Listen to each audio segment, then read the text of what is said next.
discussion of the electoral reform report, and we're about to start. We have just seen the arrival of the Honorable Prime Minister, and we, as I said yesterday, that would be here, the same location, the State House Conference Center, and tonight, the second stakeholders group meeting with political parties and independent candidates. The chairperson is Ambassador Francine Barron, CEO of Creed. And we just heard the prayer from Francine Barron, who herself will be doing the welcoming address, where we also will be hearing from the Attorney General, Honorable Levi Peter, who will be giving an overview of the electoral reform report and summary of recommendations. So we go across to the um, chairperson, Miss Ambassador Francine Barron. The Leader of the Opposition, Honorable Anthony Charles, Parliamentary Representative for the Marigot constituency.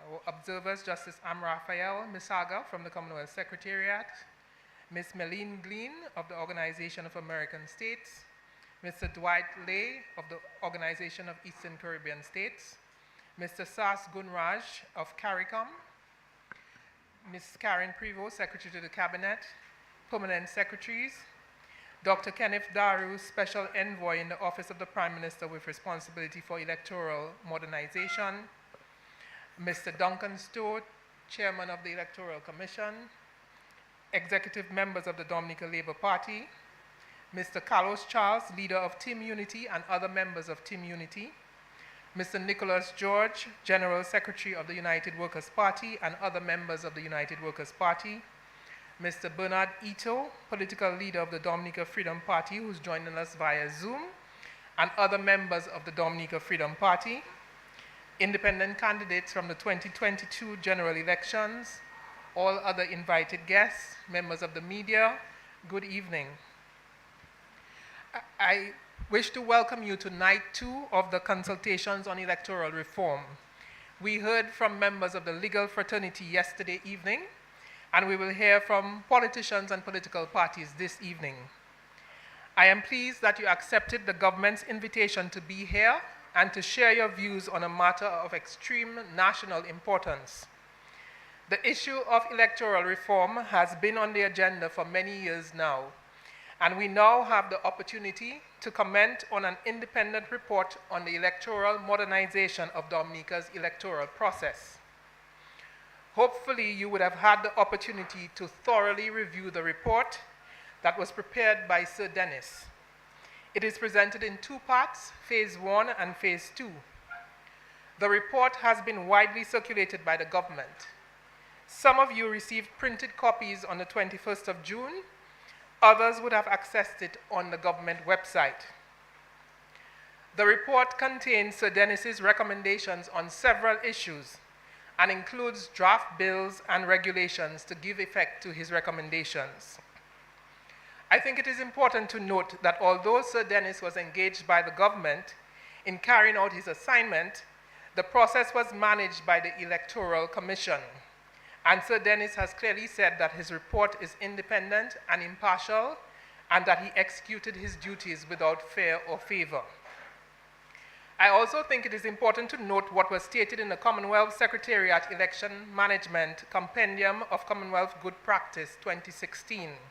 And this was adopted by Sir Dennis in his report. And I quote, "No country has a perfect electoral or democratic system, and no election management body is beyond review or criticism. Democracy and the efforts to realize this ideal through elections are always a work in progress," end quote. So this is a work in progress for Dominica. The Prime Minister indicated that he would hold a series of public consultations to receive feedback on the report and the draft legislation, and this will continue over the next few weeks. I wish to also especially welcome tonight the representatives from the Commonwealth Secretariat, the OAS, CARICOM, and the OECS, who are observing and participating in this consultation process. Present with us is Justice Raphael Misaga from Kenya, representing the Commonwealth, Ms. Meline Glean from the OAS, Mr. Sas Gunraj representing CARICOM, and Mr. Dwight Lay from the OECS. Welcome and thank you for being here with us.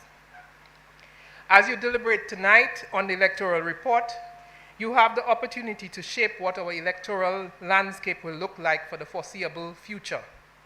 You most likely will not agree on everything, but perhaps through dialogue we can agree on some key matters that can collectively be taken forward to advance, modernize, and improve our electoral process.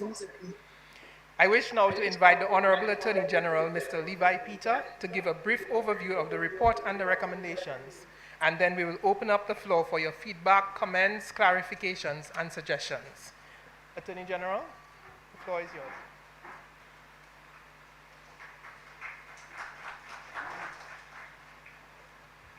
Thank you, Madam Chairperson, Honorable Prime Minister, Cabinet colleagues, other guests and attendees. Good evening to all. I will try to take note of the slight hint that I was given that it's brief and try to make it as brief as possible. But at the same time, doing justice to the overview. I should start by saying that this presentation, as all of the presentations that will be made during the course of these consultations, is intended to provide an overview of the recommendations by Sir Dennis Byron in his report and accompanying draft legislation, and to highlight significant areas of proposed change to Dominica's electoral system. The presentation is not intended to be a commentary on the report and accompanying draft legislation, nor is it intended to be a detailed exposition of the provisions of those documents or the expression of opinion, whether my own opinion or that of the government. The intention is to seek to give an outline, as certainly I'm presenting it, so as I see it, and of course you may have a different view, and of course if you do, you will operate on that view. The report was submitted in two phases. Phase one focuses, according to Sir Dennis, on cleansing of the voters list with emphasis on voter identification and the voter registration system, and includes a legislative framework which is comprised of two bills, namely the Registration of Electors Act of 2023, which I will henceforth refer to as the new Registration of Electors Act, and the Registration of Electors Regulations 2023. Structurally, the report, according to Sir Dennis, sought to address in the second phase, one, the electoral process, primarily access to the media and campaign financing. Two, the Electoral Commission, several components there, the composition, the financial autonomy, staffing, appointment of committees, resignation procedure, and protection from suit. And the third is new legislation. So Dennis, with his report, submitted 4 pieces of draft legislation that are proposed to be used in the modernization of Dominica's electoral system. Essentially, the House of Assembly Elections Act 2023, House of Assembly Elections Regulations 2023, Electoral Commission Bill 2023, and the House of Assembly Elections Petitions and Rules 2023. So, phase one. Phase one of the report, the Registration of Electors Act, the new REA, substantially reflects the existing Registration of Electors Act and is intended to repeal and replace the existing act.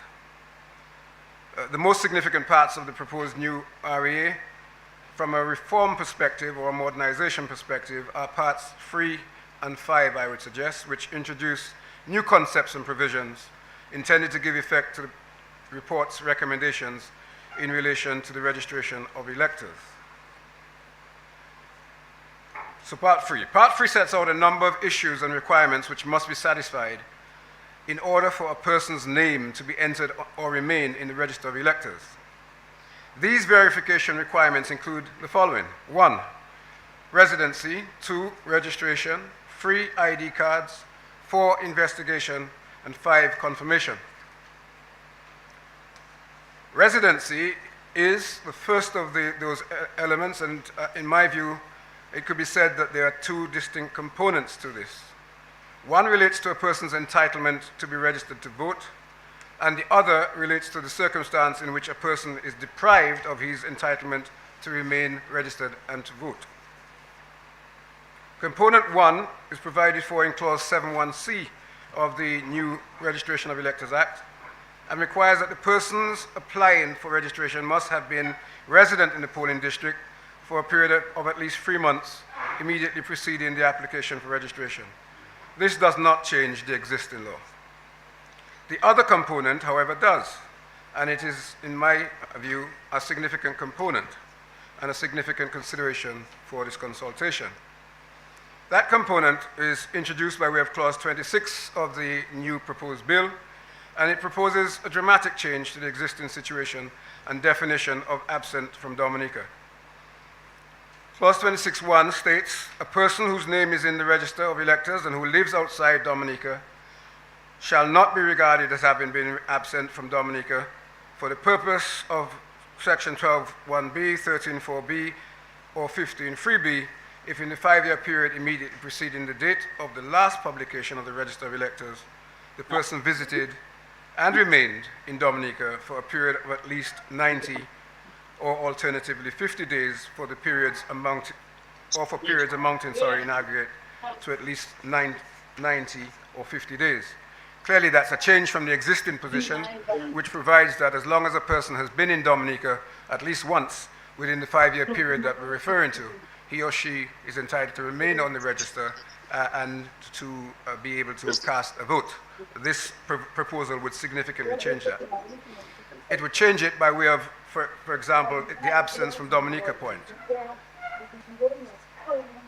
Section 26.1 would abolish the existing right, as I've just said, and replace it by the 90 or 50-day requirement. The knock-on effect of that is that there would be an increase in the period that a registered person would have to spend in Dominica so as to continue to enjoy the benefit of being registered. And that would be reflected at Clause 12b(2) of the new provision if it is enacted as proposed. It would also increase the number of people who would be removed from the register in accordance with the new Clause 13.4b and 15b. 15.3b. So that's in relation to residence. In relation to registration, the proposed drafts do not significantly amend the existing position. There are two aspects in which it amends the existing provision. One is in relation to providing that 17-year-olds will be able to apply for registration, though they will not actually be placed on the register until they attain the age of 18 years of age. And the second is that state employees stationed overseas, example, diplomats and staff of diplomatic embassies and so forth, would be deemed to reside at a particular address, provided they had given prior notice of that address by way of a declaration to the chief registering officer. The third element is identification cards, which would go towards verification, and the recommendation of Sir Dennis is for the mandatory use of what's described in the report as national identification cards for the purpose of voting. This is to be found at Clause 11 of the new Registration of Electors Act. The fourth element of verification is investigations, and that has three components, I suggest. One is increased discretion to the chief registering officer and the electoral officials. That's addressed at Clause 9 of the new provisions. It also would provide at Clause 9.5 for a new offense, namely refusing to furnish information requested or providing false information to the chief registering officer. The second component of this investigatory element is the increased investigatory powers that Clause 10 will provide to the Chief Registering Officer and the staff or the official electoral officials to enable them to have wider powers to seek information by way of investigation than they currently have on the wording of the existing legislation. And the third is a requirement that's proposed that various public officers would be obliged to provide information to the Chief Registering Officer. And two of those officials, just to mention, there are several, but just to mention two. One is the Permanent Secretary of the Ministry of Foreign Affairs, who would be required to provide details to the Chief Registration Officer of the names of every person who is in service overseas, who is a registered elector or eligible to be so, and thirdly, every person within the service who is no longer in overseas service. And the second official is the chairman of the Mental Health Review Board, who will be required to provide the name, street address, date of birth, and occupation of every person who has been certified as having a mental disorder as defined by the Mental Health Act. And of course, there are dates provided by which those officials would have to do so.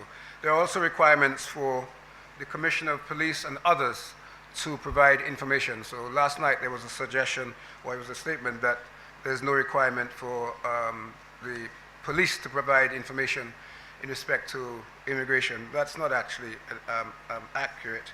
Under the provision that I've just referred to, one of the officials who shall provide information as per the draft is the Commissioner of Police. That obviously is a matter which may be discussed further in the consultation. And finally, insofar as verification is concerned, is the issue of confirmation. That's a new innovation if it is adopted, but certainly on the recommendation, it provides for confirmation of registration, and that's at Part 5, clauses 50 to 56. And that would entail people who are actually on the register of electors having within a stipulated time frame that would be set out by the Commission would have to confirm their registration so as to remain on the register of electors and not have their names removed. That's an interesting new provision, and I'm sure that will form some part of the discussion. Moving to phase two. Phase two of the report, so then is described as primarily seeking to address institutional matters. I've already indicated the 4 pieces of legislation that underpin that phase two, and the institutional matters to which Sir Dennis referred primarily are: 1, access to the media, which is addressed at Part 3 of phase two, more specifically clause 50. Use of electronic voting systems, which is addressed at Part 4, campaign financing, which is addressed at Part 5, and election petitions, which is addressed at Part 7. So then it's also addressed the issue of the Electoral Commission, to the point that he makes various proposals in the report, and those proposals are reflected in the draft Electoral Commission bill that has been submitted by Sir Dennis. Insofar as access to the media is concerned, that would be a new innovation in terms of legislating for it, and it would require, if Sir Dennis's proposals are adopted, that equal time is given to all political parties and independent candidates to have access to state-owned media during the campaign period. And it's notable that that is state-owned media and not private media, perhaps for fairly obvious reasons. And the proposed legislation also defines what is meant by the campaign period. The second element is at Part 4, which is the electronic voting system.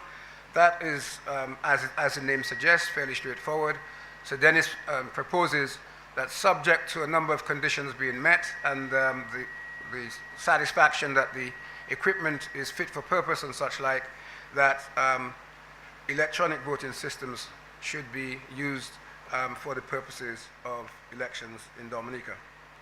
Thirdly, the issue of campaign financing, which is at part 5, and that's covered in clauses 54 to 75 of the House of Assembly Elections Act 2023. Largely, clauses 54 to 63 deal with campaign contributions. Clauses 64 to 65 deal with campaign expenditure. Clauses 66 to 75 deal with miscellaneous matters such as submission of reports, audited returns, publication of reports by the Electoral Commission, and so forth. It is notable that the proposal also carries with it the recommendation that there be various offences which would attract, according to the proposal, penalties ranging from $6,000 or 12 months imprisonment in relation to the Clause 53.3 offence to $10,000 or 12 months imprisonment for the Clause 70 offence. So finally, the Electoral Commission, the report recommends, as I've indicated, changes to be made and the enactment of the Electoral Commission Act. And that really, the Act really refers, financial autonomy is referred to at Clause 12. It also deals with establishment of the Electoral Commission Fund. Under that, the annual payment of a specified amount into the fund and administration of the fund. It also proposes a certain autonomy to the Commission in relation to the appointment of staff. It also proposes a requirement for disclosure by all members of the Commission or committees, also the Chief Elections Officer and any employee of the Commission, if they have any private interest in a matter which is under consideration. Ladies and gentlemen, thank you very much. That is the end of my contribution.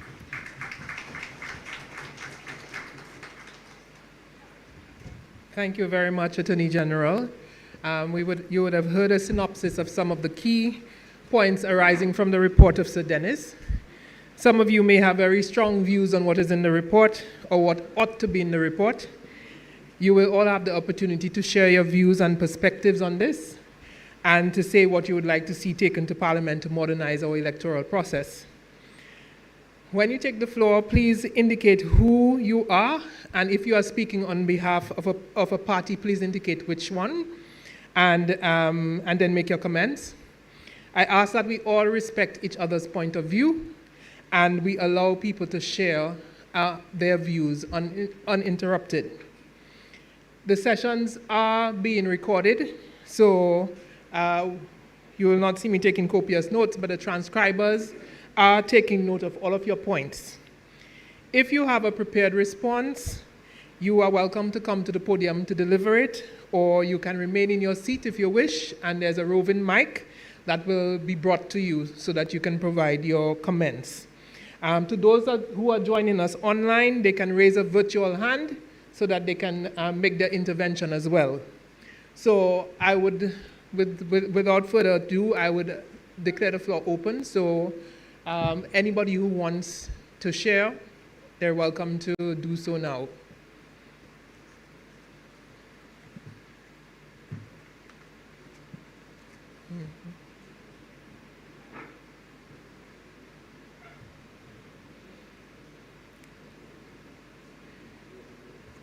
Anybody wants to start the ball rolling? Okay. Okay. Would you like to speak from here? Sure. Thank you. Good evening to everyone. My name is Honorable Jester Paul Victor, Leader of the Opposition. Protocol has already been established.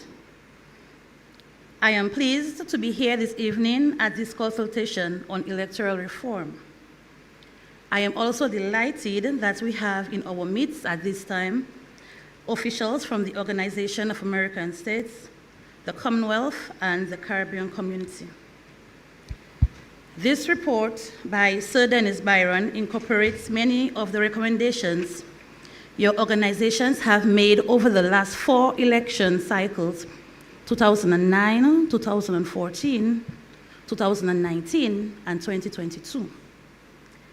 This report by Sir Dennis Byron is an improvement on Dominica's existing electoral laws. But there are other recommendations which I believe would further strengthen our electoral system. It is my sincere hope that this consultation exercise is not just a public relations activity, but an opportunity for all stakeholders and the Dominican populace as a whole to reach a consensus on the best way forward for electoral reform in Dominica. Further, I endorse fully an idea put forward by the president of the Dominica Bar Association last evening, Noelis Knight Didier, that a committee should be set up to conduct an in-depth review of the proposed legislation by Sir Dennis and include the new recommendations coming out of the consultations now on the way. Let me now turn my attention to Sir Dennis's Byron report. I was surprised that Sir Dennis, in his report, did not state explicitly that the transportation of voters from overseas into Dominica by air and sea constituted bribery and cheating and was therefore a crime under our electoral laws.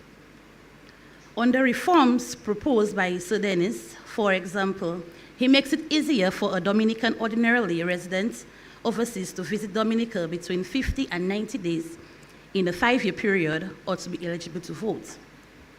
Presently, once you visit Dominica, once in a 5-year period, you are eligible to vote. I believe it is manifestly unfair for Dominicans who have made the decision to leave Dominica and reside overseas presently have a disproportionate power to dilute the voting intentions of Dominicans who actually live in the country. With respect to campaign finance reform, my view is not that the proposed legislation does not go far enough. There should be a limit as to the amount of money political parties can spend before the writ is issued by the president and during the election campaign. Sir Dennis Byron is proposing a limit of 5 million Eastern Caribbean dollars, which in a small economy like Dominica with a small population seems very excessive. Foreign companies and individuals in foreign governments should be barred from contributing to the election campaign of any candidate or any political party whatsoever. There should be an expanded electoral commission from the current 5 members to 9 to include civil society organizations, the business community, the Dominica Bar Association, trade unions, and the religious community to be appointed by the president. The voter ID card should be issued to all eligible voters in Dominica, specify the constituency the voter can vote, and it must contain biometric data, including fingerprinting. Someone with a national ID may not be eligible to vote. We in the parliamentary opposition propose new financing arrangements for the Electoral Commission. Parliament should approve the budget for the commission. All political parties in Dominica should have an equal access to both state and privately owned media in Dominica during an election campaign. This consultation exercise on electoral reform is a once-in-a-generation opportunity. However, it is in our view that electoral reform should be a continuous process to be revisited from time to time by the Electoral Commission. We in the opposition, we understand that some of the reforms that we are suggesting would involve amendments to the Constitution. This can potentially delay the electoral reform process. But if we are going to do something as important as this, we need to do it right. In summary, this electoral reform exercise must ultimately deliver regular cleansing of the voters list, issuance of voter ID cards, legislating against cheating and bribery, eliminating the power of big money in our election campaigns, the creation of virtual constituencies, and reforms to the Electoral Commission. I sincerely hope that as this consultation exercise gains momentum, all ideas will contend. At the end of this exercise, it is my desire that what we take to Parliament will have broad consensus and acceptance throughout Dominica. The reforms should not be skewed towards favoring one political party at the expense to another. We all want to leave for this and future generations a robust electoral system that delivers free and fair elections. Thank you.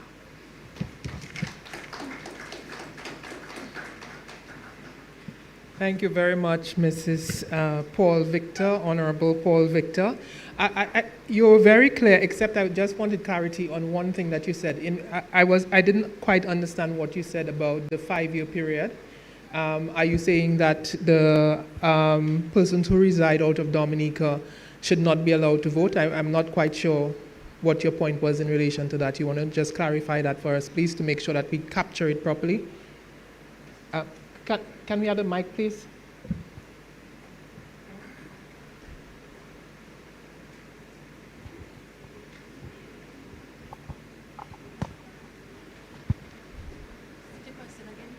Right. In relation to the Dominicans being outside of Dominica for in excess of 5 years, I wasn't quite sure what you said in relation to that, what your recommendation would be. I think you spoke to it being unfair for voters living outside of Dominica to dilute the votes of persons in Dominica.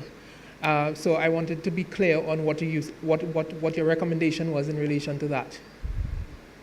As I stated in the report, I said that under the reforms Sir Dennis proposed, it makes it easier for ordinary residents overseas to visit Dominica between 50 and 90 days. 50 and 90 days in a 5-year period to be eligible to vote. Presently, I said that once we visit Dominica in a 5-year period, you are eligible to vote. That is what's happening presently. Right. But what we are stating as the opposition, that you have, according to the Constitution,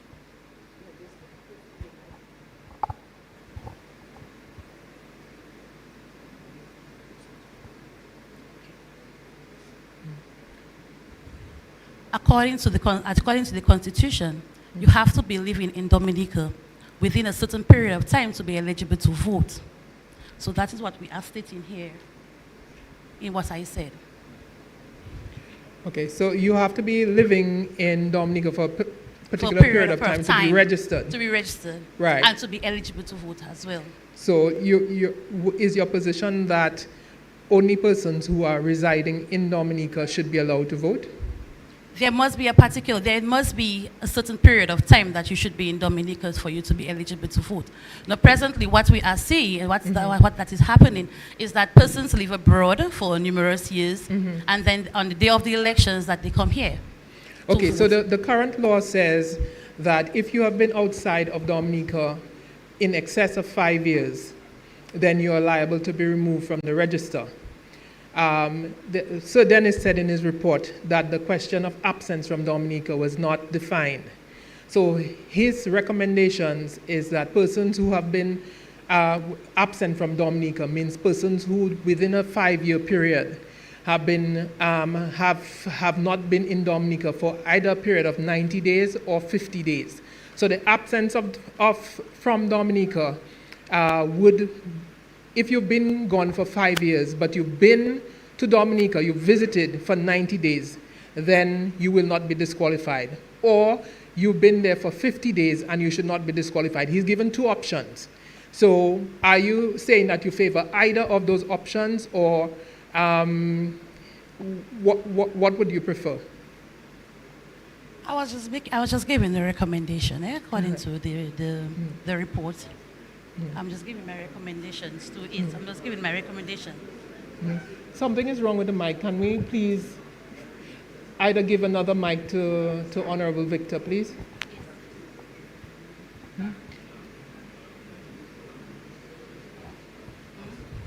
Okay.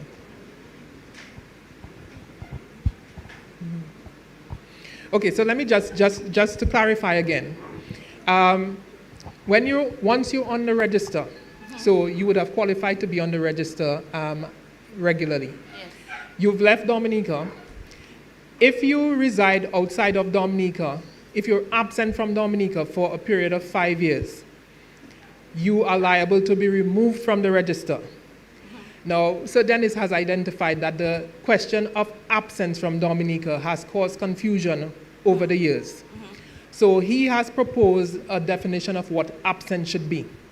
His proposal is that if you should be deemed not to have been absent if you have returned to Dominica within that 5-year period for a total of 90 days, or he has given an alternative of 50 days. Right? So that is to deal with the question of interpreting your absence from Dominica for you to be liable to be struck off the register. So what I'm seeking to find out, are you in agreement with what Sir Dennis has said, that the period to determine what absence is, you would have to be in Dominica within a 5-year period for at least 90 days or 50 days? Are you in agreement with that, or you have an alternative suggestion to put forward? We agree. We do agree for them to be in Dominica within the 90 days period. 90 days? Yes. Okay. Thank you very much for that clarification. Sorry, this gentleman has a question that he would like to ask. Yeah, good night to all.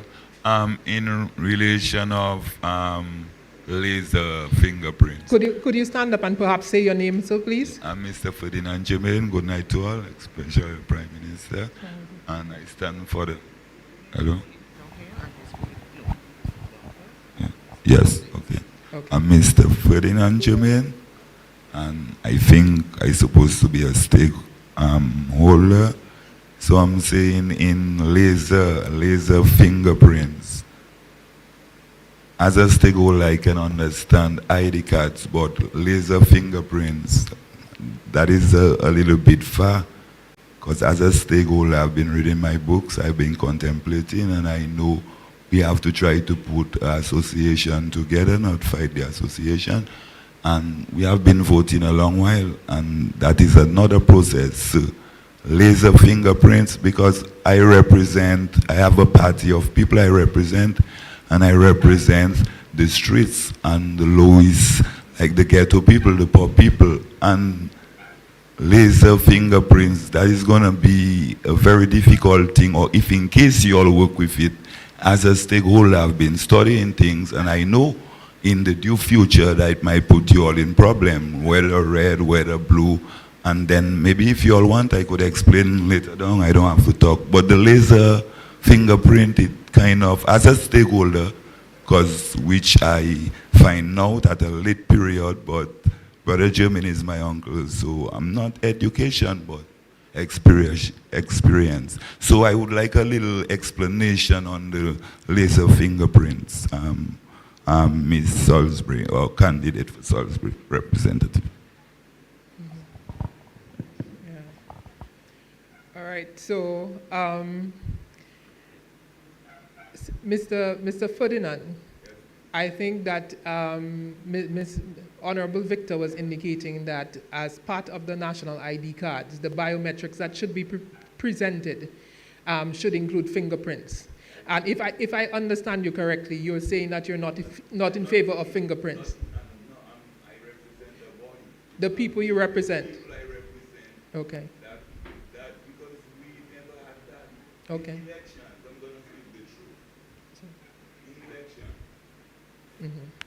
Because I test the field. I did test the field to know what is politics and what the people want. Right. In election, doesn't matter what a man do to win, right? And he don't have to win, he can't win. If the people don't love him, no matter they say he thief, he do. No, if the people really doesn't want Roosevelt Skerrit, they will vote him out. So that's simple. If he have been doing his work for the past time, it has been excellent.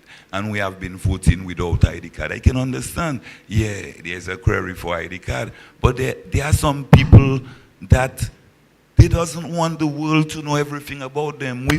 With the fingerprint, laser fingerprint, it go to the entire internet. No, I cannot. I cannot. I am not as a stakeholder. I'm not shareholder. I'm stakeholder. Maybe Mr. Dr. Ferrer is a shareholder. Is he there? I tell him be present. Oh, he's there. I'm a stakeholder, and I'm studying stakeholder. My purpose for coming there is to understand stakeholder and type ends. Type ends. Thank you very much, sir. Thank you. Mr. Lennox Linton, please.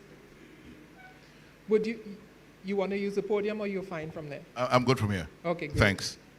Just a quick comment on this question of the disqualification of voters not resident in Dominica.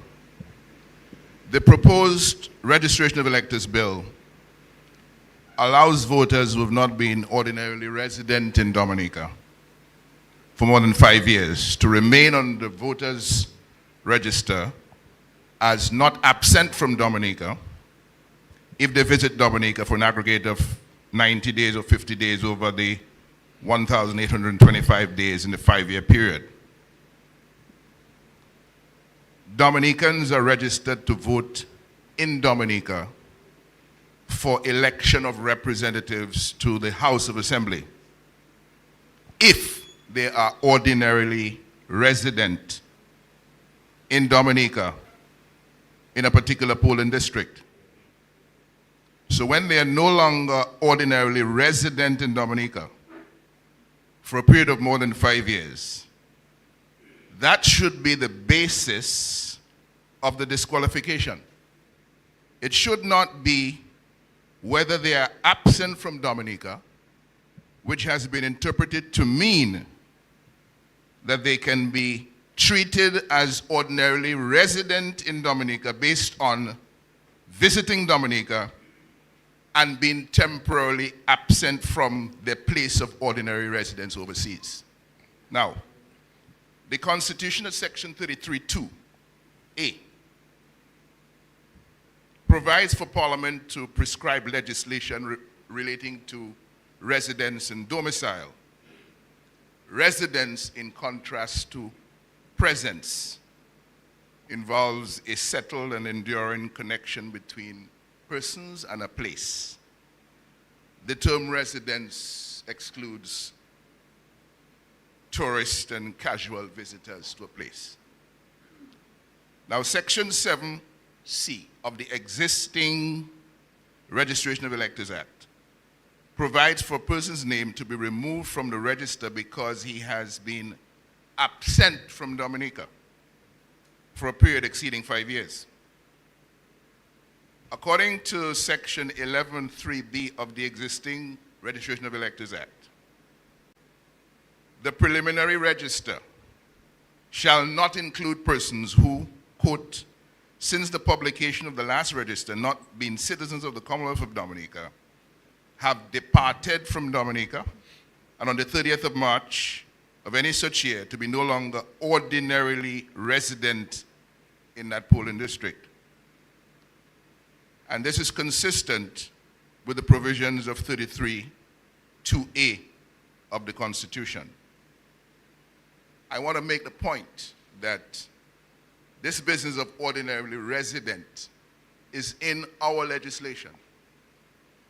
And we made a mistake along the way where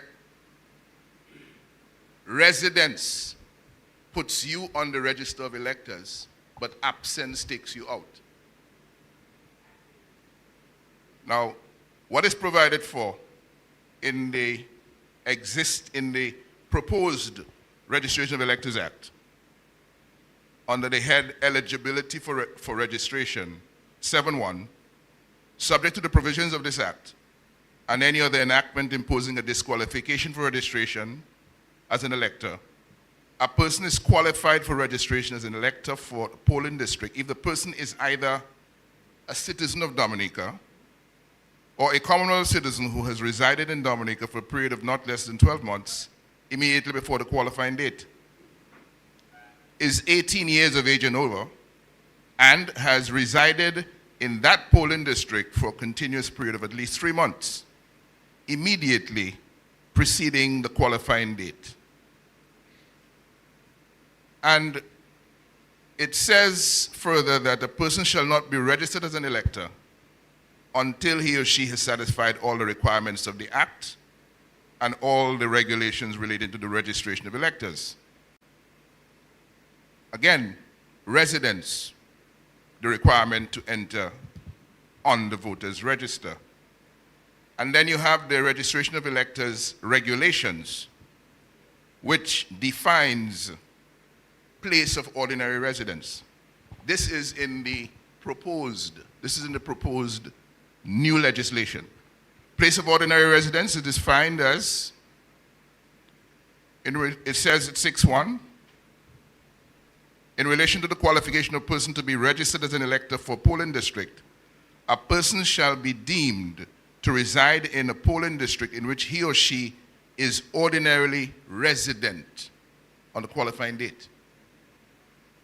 And 2, the question whether a person is or was ordinarily resident at a place for any material period shall be determined by reference to all the facts of the case and the following provisions. A couple of the provisions. A place of ordinary residence shall be deemed to be, generally, the place which has always been or has been adopted by a person as a place of habitation or home, such that when away from there, the person intends to return. Where a person usually sleeps in one place and has meals or is employed in another place, the place of ordinary residence shall be the place where the person sleeps. And this one is interesting. Temporary absence of a person from a place of ordinary residence does not cause the loss or change of the place of ordinary residence of the person. Our Dominican brothers and sisters, whom we love to death, have changed their place of ordinary residence. They're living overseas.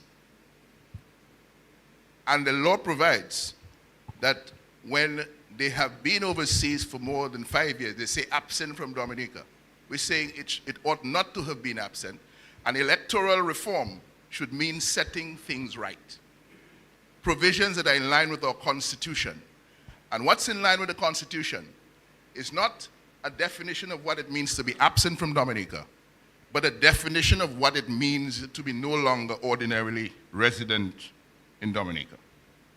So we should be, in reform, seeking to remove persons from the register who do not ordinarily reside in Dominica. And so we would recommend a definition of residence that clarifies what it means to be no longer ordinarily resident in Dominica for 5 years and therefore no longer qualified to be on the voters' register. And simply, a person is deemed not to be ordinarily resident in Dominica if the person, having traveled to another country to live and work indefinitely, has resided outside of Dominica for a period exceeding 5 years, and it is immaterial whether the person visits Dominica during that period or intends ultimately to return to Dominica. That is what reform should be about. The flip side of that is deform. Thank you. Thank you, Mr. Linton. So just to be clear, and that's the position of the United Workers' Party, that if you have been ordinarily resident outside of Dominica for a period of 5 years, then you should be removed from the register. I see. Okay, thank you. That has been captured. Anybody else has any other comments that they would wish to make? We have people online as well. If you want to come in, please, Mr. Bernard Ito. Can you unmute yourself, please? Yes, certainly. You hear me okay? Yes, we can hear you. Can we have a little more volume, please? Certainly. 1 second. How about now? Yes, we can hear you very well. Thank you. All right, very good. All right, so as the leader of the Dominica Freedom Party, let me first extend the thanks of my party to the organizers to present our views to this forum. Protocol having been established, and in the interest of time, let me just launch straight away into making our party's position and whereabouts clear. Let us begin by noting that the DFP, along with other advocates for electoral reform, has been pursuing this goal for almost a decade now. In that time, the current administration has repeatedly promised the citizenry and external observers that despite no action for many years, they are in fact committed to the spirit and intent of electoral reform. In the last few years, it appears finally that the government had finally heeded the call of the citizenry to take some concrete steps to deal with the burning issue of electoral reform. Their approach was to hire high-priced consultants. The opposition voices, we protested that this money could have been better spent given our pressing fiscal conditions. We argued that the reforms to be made were already well understood, given the work done by local reform advocates, as well as by external electoral observers. Nonetheless, the government pressed ahead and to date has paid almost $750,000 to the Sir Dennis Byron consultations. The Dominica Freedom Party, while we have not been pleased with that approach, nonetheless, we remain pragmatic because getting the reform was the important thing.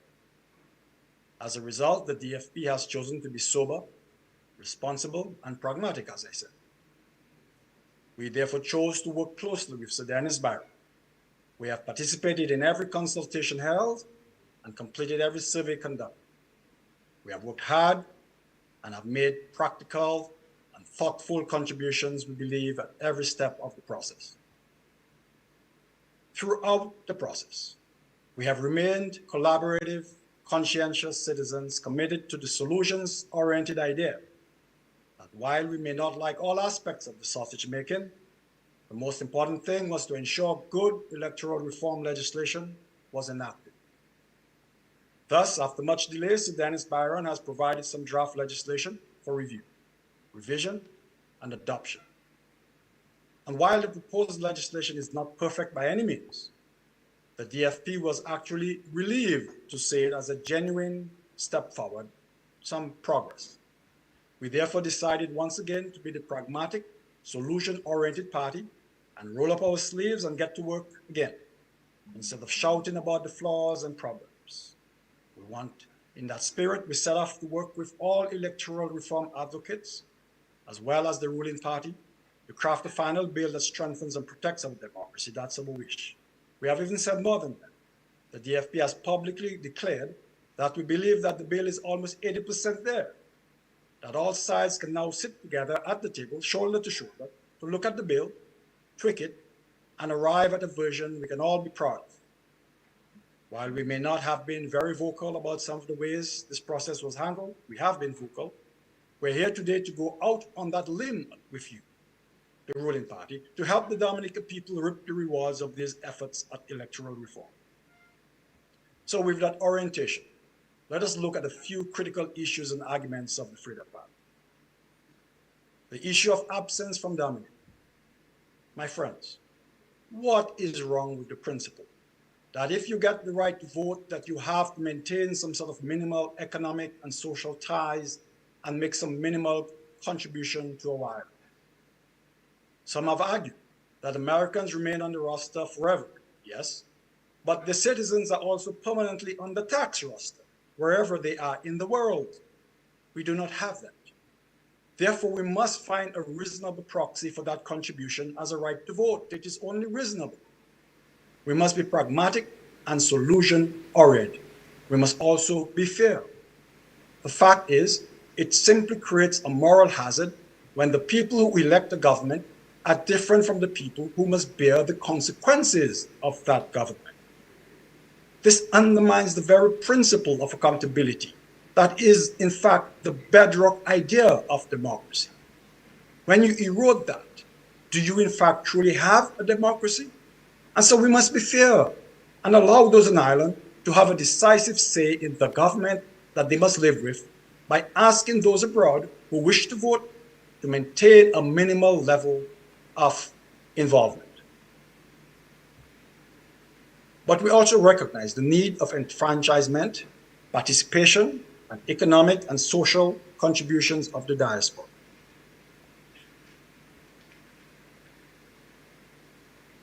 Give me a sec. Right. That too is fair. They are invaluable to nation building. It is for this reason that the DFP has advocated for the establishment of external constituencies to enable their vote as well as empower overseas voters via political parties having to cater to their specific concerns, to win those constituencies. We advocate for that. But in the meantime, we must do what we can to make the system fair without disenfranchising our overseas brothers and sisters. And having a minimal annual engagement with the island will in some small way tilt the playing field towards fairness. We therefore support the proposal of 90 days in the legislation. My friends, we must accept the realities of being a microstate and stop pretending that the sort of rules that apply to an enormous country like the United States can apply to us without intelligent thought. The US can allow unregulated overseas voting because in almost no election can these votes be the determining factor. The percentage of these votes to the over 300 million Americans at home is minuscule. But in Dominica, the situation is reversed. There are provably more Dominicans living overseas than on Ireland. Overseas voters thus have the ability to determine almost every election in our tiny constituencies, almost all of which can have radically different outcomes by the swing of a few hundred overseas voters. Is this fair? I ask you, is this right? We say no. And the initial framers of our electoral laws grasped this, if only dimly, that our unique situation and a history of massive migration necessitated some sort of safeguard, and they were careful to insert that into the law. Today, none of these realities have changed. In fact, migration trends has only accelerated. But instead of building and illuminating the ideas of the initial framers, we wish to strip out existing legislation and crumble the very foundation of that safeguard. On the issue of voter ID cards, it should be obvious to any serious observer that a serious electoral system needs to have solid voter ID cards. We all know the name on the national ID card. The name national ID card is silly, given the fact that it is a matter of operation a voter ID card. One must wonder what the heck is underlying this convoluted idea. The voter ID card is crucial. In this digital age, we need a valid number that can be tracked in various databases and not simply rely on a name and address. Relying on names and addresses only is fraught with difficulties. For example, there are similar names, there are nicknames and other peculiarities. Validating a unique voter number before an election officer and that this number has not voted anywhere else for that election is critical and frankly trivial to do in this day of modern information systems. So we need it. A passport or other ID simply does not allow those additional safeguards, as Mrs. DGA argued eloquently in her presentation yesterday. The issue of campaign finance reform is obvious. It is desperately needed. It is so obvious why this is necessary that I will not go into further elaboration. We therefore simply say we embrace the legislation realization of that urgent and critical need. But we note that the fines for violations are way too low to be a deterrent.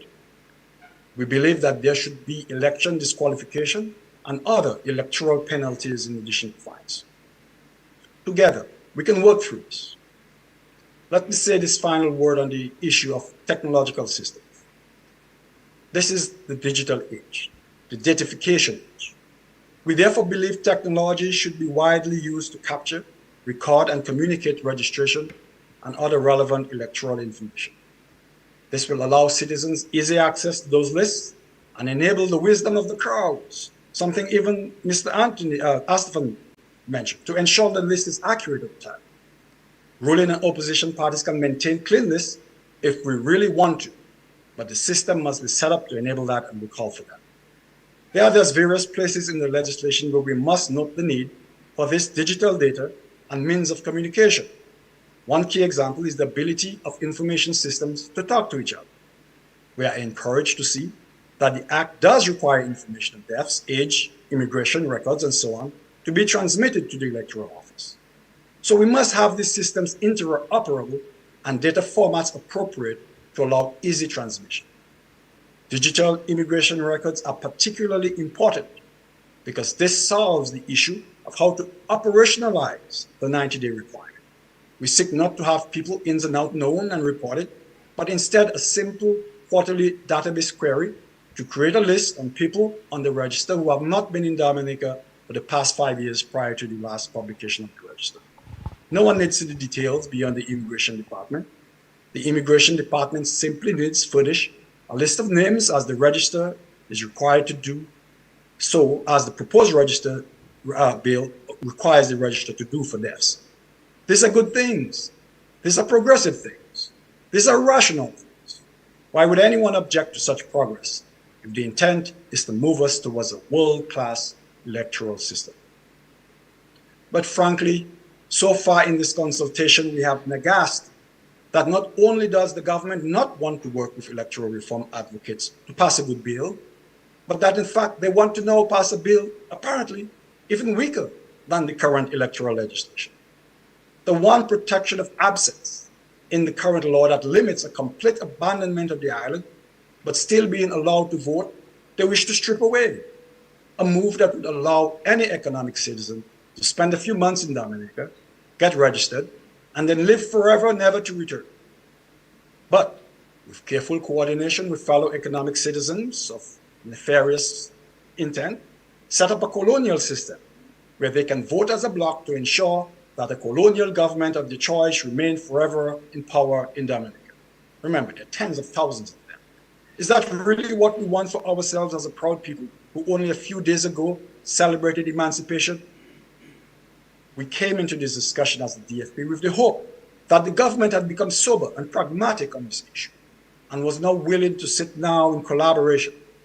But alas, it appears we have been sadly mistaken. I hope I am wrong. For getting rid of the absence clause is not progress, but a catastrophic retrogress. So my friends, tell me, why did we spend then almost $1 million of taxpayers' dollars for? Was this just a pointless exercise? Or more accurately, a sinister ploy simply aimed at ultimately weakening the current legislation? Is that where we arrive? So let our international observers hit this dismantling. I hope they hear the axe lashing at the base of our democracy. I hope they listen to the loud crash when it smashes to the floor. Witness and pay careful attention, for you will hear consistent attack on the absence requirement at every session. You will hear it over and over again from the senior counsel who will embed himself in every session. He's here now. You will hear it again and again from those carefully placed in the room so the session can record the people's voice, and I put that in quotes, asking for it to be removed. A cynical, dastardly, and obvious move. So pay careful attention, my friends, my foreign observers, to these things as we move forward. But things do not have to be so. Today can be the day when we rewrite not just some legislation, but the political culture of our land. Today we can all elevate ourselves to be true stewards of Dominica, statesmen, stateswomen, who can work collaboratively to strengthen our democracy with no sense of self-advancement or advantage. So this is an opportunity that avails itself. The question is, how will we act at this pivotal moment? How will our strength of character and our ability to be even bigger than we thought play out? Listen, the DLP claims that it is smarter than the opposition voices, that your party loves Dominican governments. Then all we ask is that you bid us fair and square. Give Dominica the electoral reform it needs and deserves. Be brave. No advantage needed. Look us in the eye on an equal playing field and try to give us licks. And then we can both go down fighting like noble warriors. But if you pass the correct legislation, though we may still lose, Dominica's democracy will win. My friends, history is made of pivotal moments, and we are living in one. This is one where we get to determine what our political culture will be. Will it be one based on self-interest, cynicism, continued tribalism, or will we build a political culture based on cooperation, transparency, problem solving? We have an opportunity today to pivot our island. However, from comments made yesterday, the offer to sit in working committees and get a bill tweaked and passed before the end of the year has already been rejected. Where is the spirit of collaboration and problem solving in that? Is this then simply a 2-hour dog and pony show to proclaim collaboration, but without really doing it? So we will make the same appeal today. Will you take it? Will you embrace the moment and move the soul of our island upward again? Will we let today, this hour, be when we decide to begin the journey to build Dominica into the shining nation in the sea, which we always knew it could be? Thank you. Thank you very much, Mr. Ito. I just wanted some clarification from you, please. You spoke about, on the question of absence from Dominica and the 5-year period, you spoke about minimum annual engagement, external constituencies, maintaining minimum level of engagement in Dominica. I just need to understand clearly your position on the provision that persons, Dominicans who reside outside of Dominica for more than 5 years and can be removed from the register. Now, there's a provision that has been put in the draft legislation proposed by Sir Dennis, where he has sought to put a definition for what absence from Dominica would mean. He suggests either 90 days absence 90 days present in Dominica or 50 days presence in Dominica. Are you saying that you either agree with the 90 or 50 days, or are you saying that once you reside out of Dominica for a particular period of time, you should be removed? Just to be clear on what exactly your position is, or the Freedom Party's position is in relation to the question of 5 years absence from Dominica. No, I understand. What I stated was we are a problem-oriented, pragmatic party. While we would advocate for the establishment of a separate, constituency for external votes, we are pragmatic and we accept the interim solution to allow Dominicans to vote that maintain 90 days cumulative over the 5 years period, that is the minimal level of engagement that we should require from a citizen of Dominica in lieu of having to pay taxes, that is the minimum level of engagement that we should require of good citizens of Dominica to continue the privilege and the honor of voting in Dominica. Okay, thank you very much. That's very clear. Thank you. I believe that Senior Counsel Astefan wanted to come in. Mr. Astefan? Yes, thank you very much. I just wanted to clarify one or two things, because I know there are others who are to speak after me. I'm not sure. I'm not sure what the last speaker was actually saying. But insofar as he speaks or spoke of contributions to the country, let me remind him, and let me remind the listeners, and let me inform the consultant that for many years, politicians, lawyers, economists argued forcefully for the right of the diasporans to vote because of their significant contribution to the development of the country through remittances. At one stage, the now leader of the United Workers' Party, who is now in Sudan, South Sudan, argued that remittances from the persons our citizens, our brothers and sisters in the diaspora, was instrumental in the development of small businesses, the banking systems, and so on. So now we are being told we should add the additional burden of some form of taxation as opposed to the remittances which the Canadian Supreme Court in France accepted as being a justification for the rights of citizens who reside overseas to vote. I just want to clarify a matter here. Reference was made by the chairman of the United Workers' Party to the fact that the Constitution refers to residents. Well, it does, but what he didn't say was this. Section 33(2)(a says every Commonwealth citizen of the age of 18 years and upwards who possesses such qualifications relating to residence or domicile. I just want to point that out. Domicile clearly goes further than residence. In Dominica's parliament may prescribe shall, unless he is disqualified by parliament from registration as a voter, for the purpose of electing representatives, be entitled to be registered as such a voter in accordance with the provisions of any law in that behalf, for no other person may be so registered.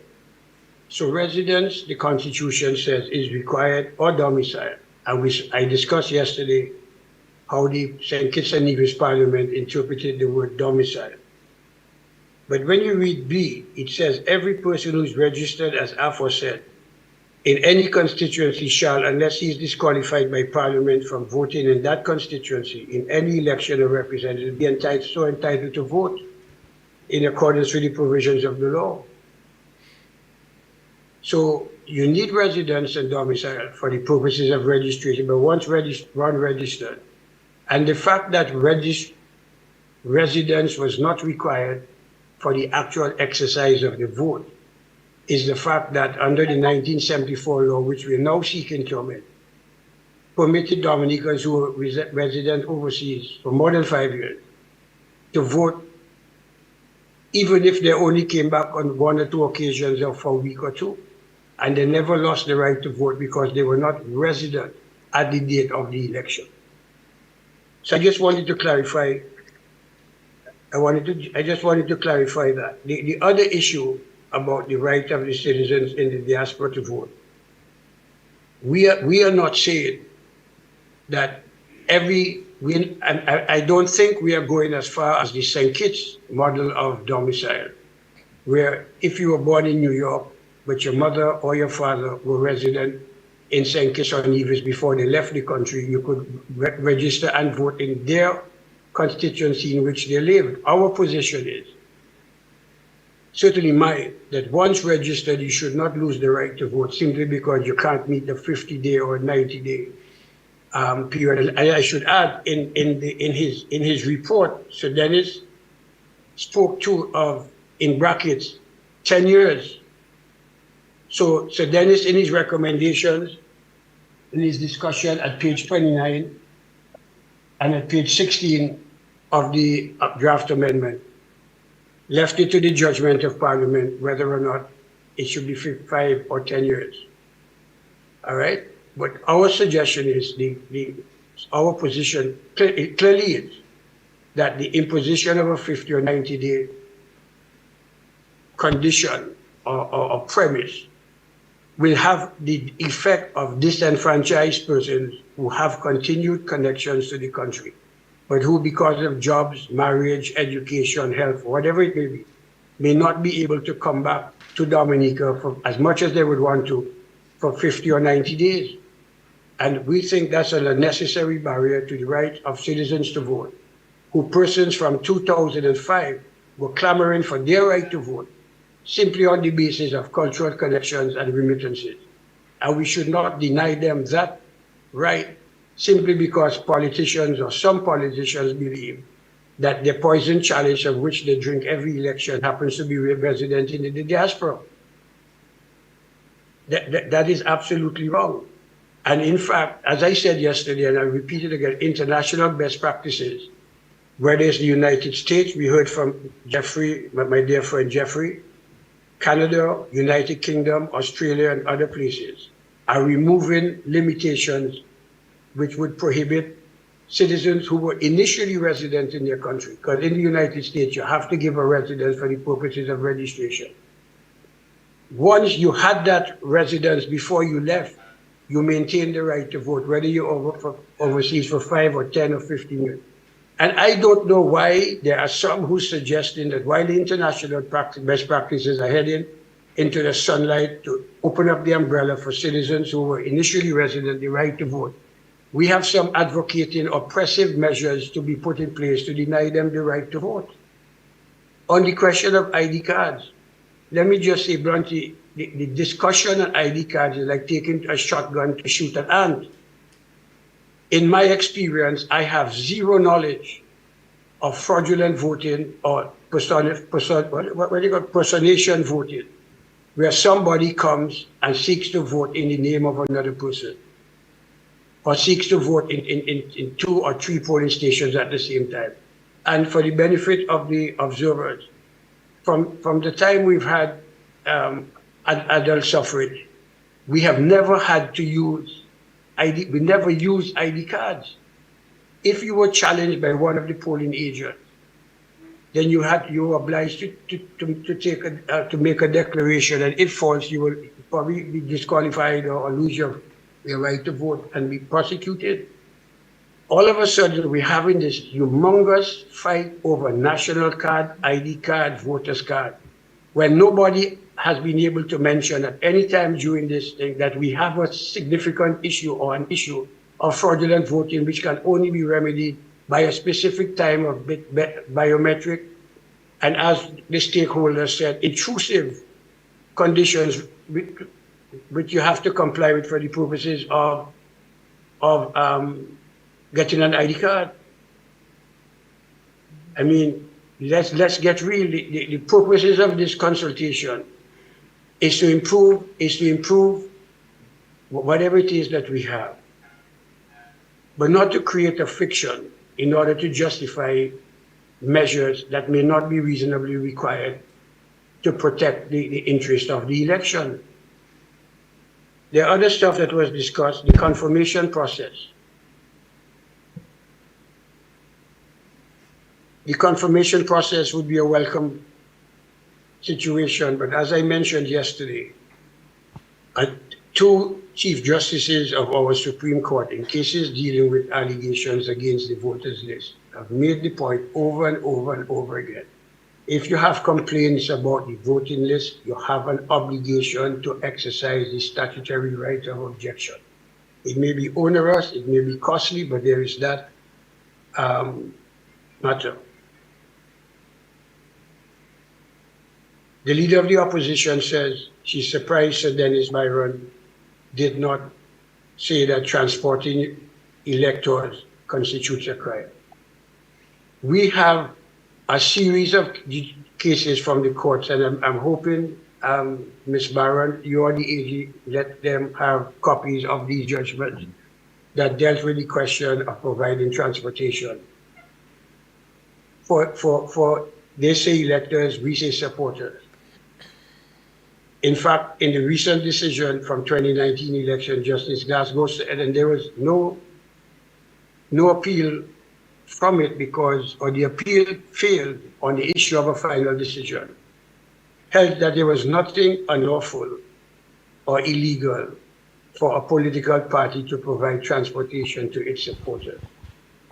We have had a number of decisions where they said treating and allegations of bribery must be done with a corrupt intent.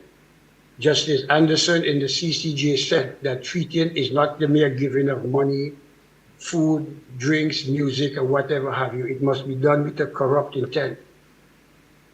So that is why Sir Dennis in his book, where he dealt with the question of bribery and treating, said that the law as it stands reflects what the law universally is on bribery and treating. Then there's the issue of fixed terms and electoral commission. Well, Madam Chairman, Madam Chairperson, I'm sorry. These are constitutional matters in my view. These are not matters that concern the electoral reform process whatsoever. The Constitution created the Electoral Commission and prescribed membership and procedures to be followed, etc. If that has to be changed, that has to be by referendum, but that would have been, I think, outside my understanding of the ambit of an electoral reform consultation. So there's other stuff that I could mention, but I won't because I know that the other callers.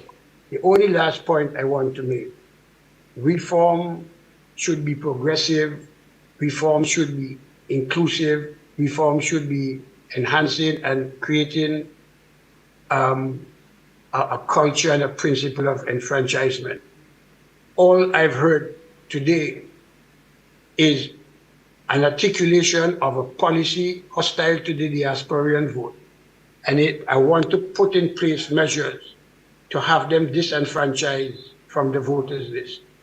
Even as somebody creates the leader of the opposition, honorable leader of the opposition, create what she said,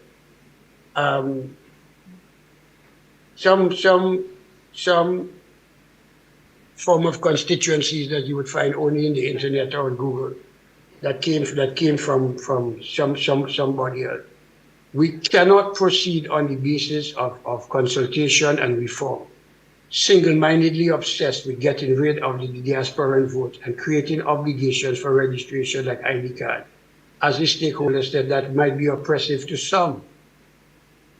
So, Madam Chair, this is what I wanted to say at this stage. If there's any question you'd like to ask me, I'm available. Otherwise, I shall turn my mic and listen to the rest of the. Thank you very much, Mr. Astafan. I'll leave the AG to share with the leader of the opposition, if she so wishes, the cases that you referred to. And to the consultant. I think the consultants need to see it. To see that what is being discussed here as needed for the reform is settled law under the decisions of the courts that have been made. Thank you very much. Thank you very much. Minister Henderson has requested the floor, followed by Mr. Nicholas George.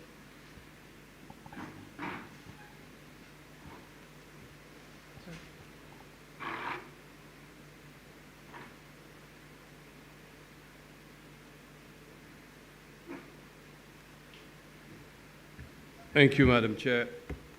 And I recall that in the beginning of the session, you gave the option. So I am utilizing the option to present from the podium. Good evening, everyone. And thank you for participating in this process. My job is a very difficult one, as I speak on the behalf of the Dominica Labour Party, but also bearing in mind that as a sitting member of the cabinet, it is a tightrope to walk, where consultation, in order to be meaningful, must be an environment in which ideas can allow to flow. And I, as a member of parliament, the natural knee-jerk reaction is to respond to those from the opposition who have said things that we don't agree with. However, in the interest of ensuring that we have meaningful consultation, and not merely an opportunity, as someone said, I'm not sure what the gentleman in the diaspora, whom, by the way, I hope he qualifies to vote, will, it's not just a show. It's not a dog and pony show. It is an opportunity for us to have meaningful consultation. This is why the government has gone at length to ensure that we have the participation of observers from the Organization of American States, the Commonwealth Secretariat, the OECS Secretariat, and the CARICOM Secretariat. So we're very happy they're here to participate in this process. In order to continue making my contribution, I just wish to highlight a few broad points, things that generally come to mind when one considers electoral modernization. Electoral modernization in the 21st century should be one which broadens rights, expand rights, not disenfranchisement, not in a way that makes it difficult for people to exercise their right to exercise the sanctity of their vote. It is also an opportunity to ensure that we place a very careful balance between protecting the electoral system and not taking away or encroaching on that right to vote, as well as ensuring that the state itself can sustain some of the recommendations that are contained in Sir Dennis' report. So, I will proceed by expressing our gratitude on behalf of the Dominica Labour Party to Sir Dennis for undertaking a commendable assignment of the electoral modernization of Dominica. The Dominica Labour Party is deeply committed to electoral modernization in Dominica and supports this initiative to modernize Dominica's electoral system. From the offset, it is important to set out the context for the discussion on electoral modernization in Dominica. Elections in Dominica are held under the House of Assembly Elections Act, which was enacted in 1951 and has gone through various amendments. Every major political party in Dominica have participated in elections under this act. Some have won, some have lost, some have disappeared, and some have reincarnated. But that process is the process that we all know and have participated in. Voter registration in Dominica has been done under the Registration of Electors Act, which was enacted in 1974. Both Dominican citizens and non-Dominican Commonwealth citizens have been registered under the Act and have exercised their rights to vote. Numerous elections petitions have been filed from 2000, challenging election results, but no evidence of voter fraud or voter impersonation have been established under these election petitions.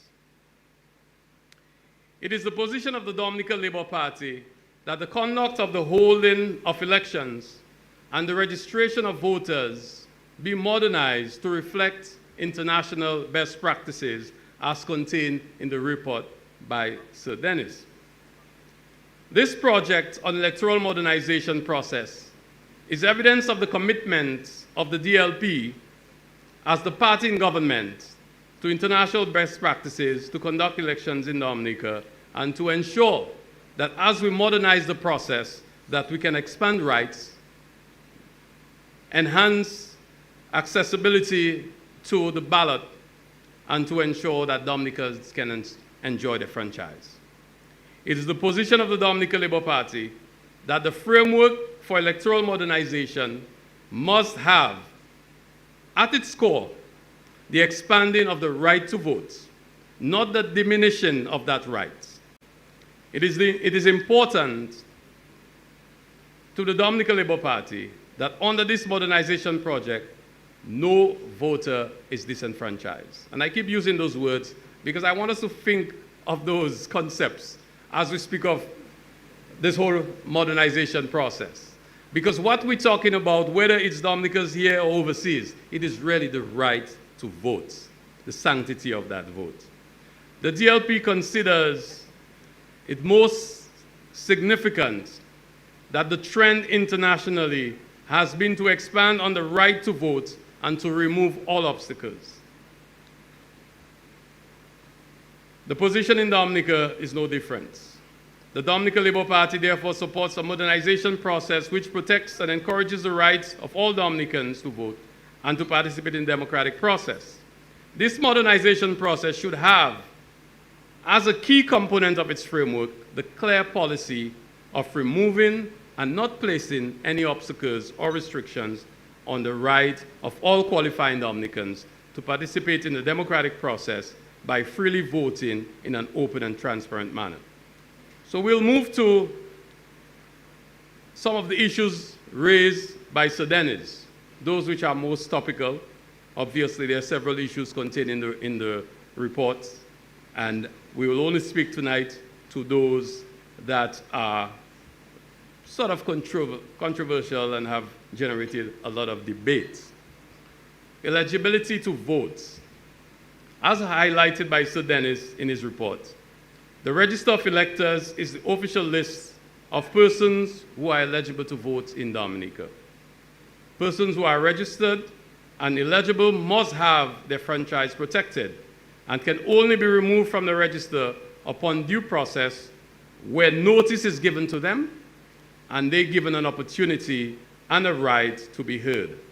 Automatic removal without due process should never be accepted. So once we've accepted that premise, we can then move to some general discussion on how best to ensure that we protect the right to vote as contained in the recommendations by Sir Dennis. As was recognized by Sir Dennis, the Constitution provides that every Commonwealth citizen in Dominica who has attained the age of 18 years with relevant qualification related to residence or domicile shall, unless disqualified by Parliament, be entitled to be registered as a voter. It is therefore to be noted that persons who are eligible to vote include persons who are not citizens of Dominica, but who may be citizens of other Commonwealth countries. Qualification, disqualification, and absence from Dominica for over 5 years. I think that is the very difficult one. And this, it just brings to mind an idea that disenfranchisement is no substitute, or should not be a substitute, for hard, old-fashioned political work. Kissing babies, and that sort of thing, hitting the road and doing all the canvassing and all the hard work that needs to be done. But it seems that sometimes the conversation moves towards making some people's work easier for them by disenfranchising people from exercising the right to vote. That is not Dominican. That is not democratic. While the Dominica Labour Party will not be tonight stating clearly its position on a number of those issues, we are encouraging the discussion because we know we have several nights ahead of us of meaningful consultation. In his report, Sir Byron states that one of the controversies which he identified was the extent to which residence in or citizenship of the Commonwealth of Dominica should be the predominant criteria for voting.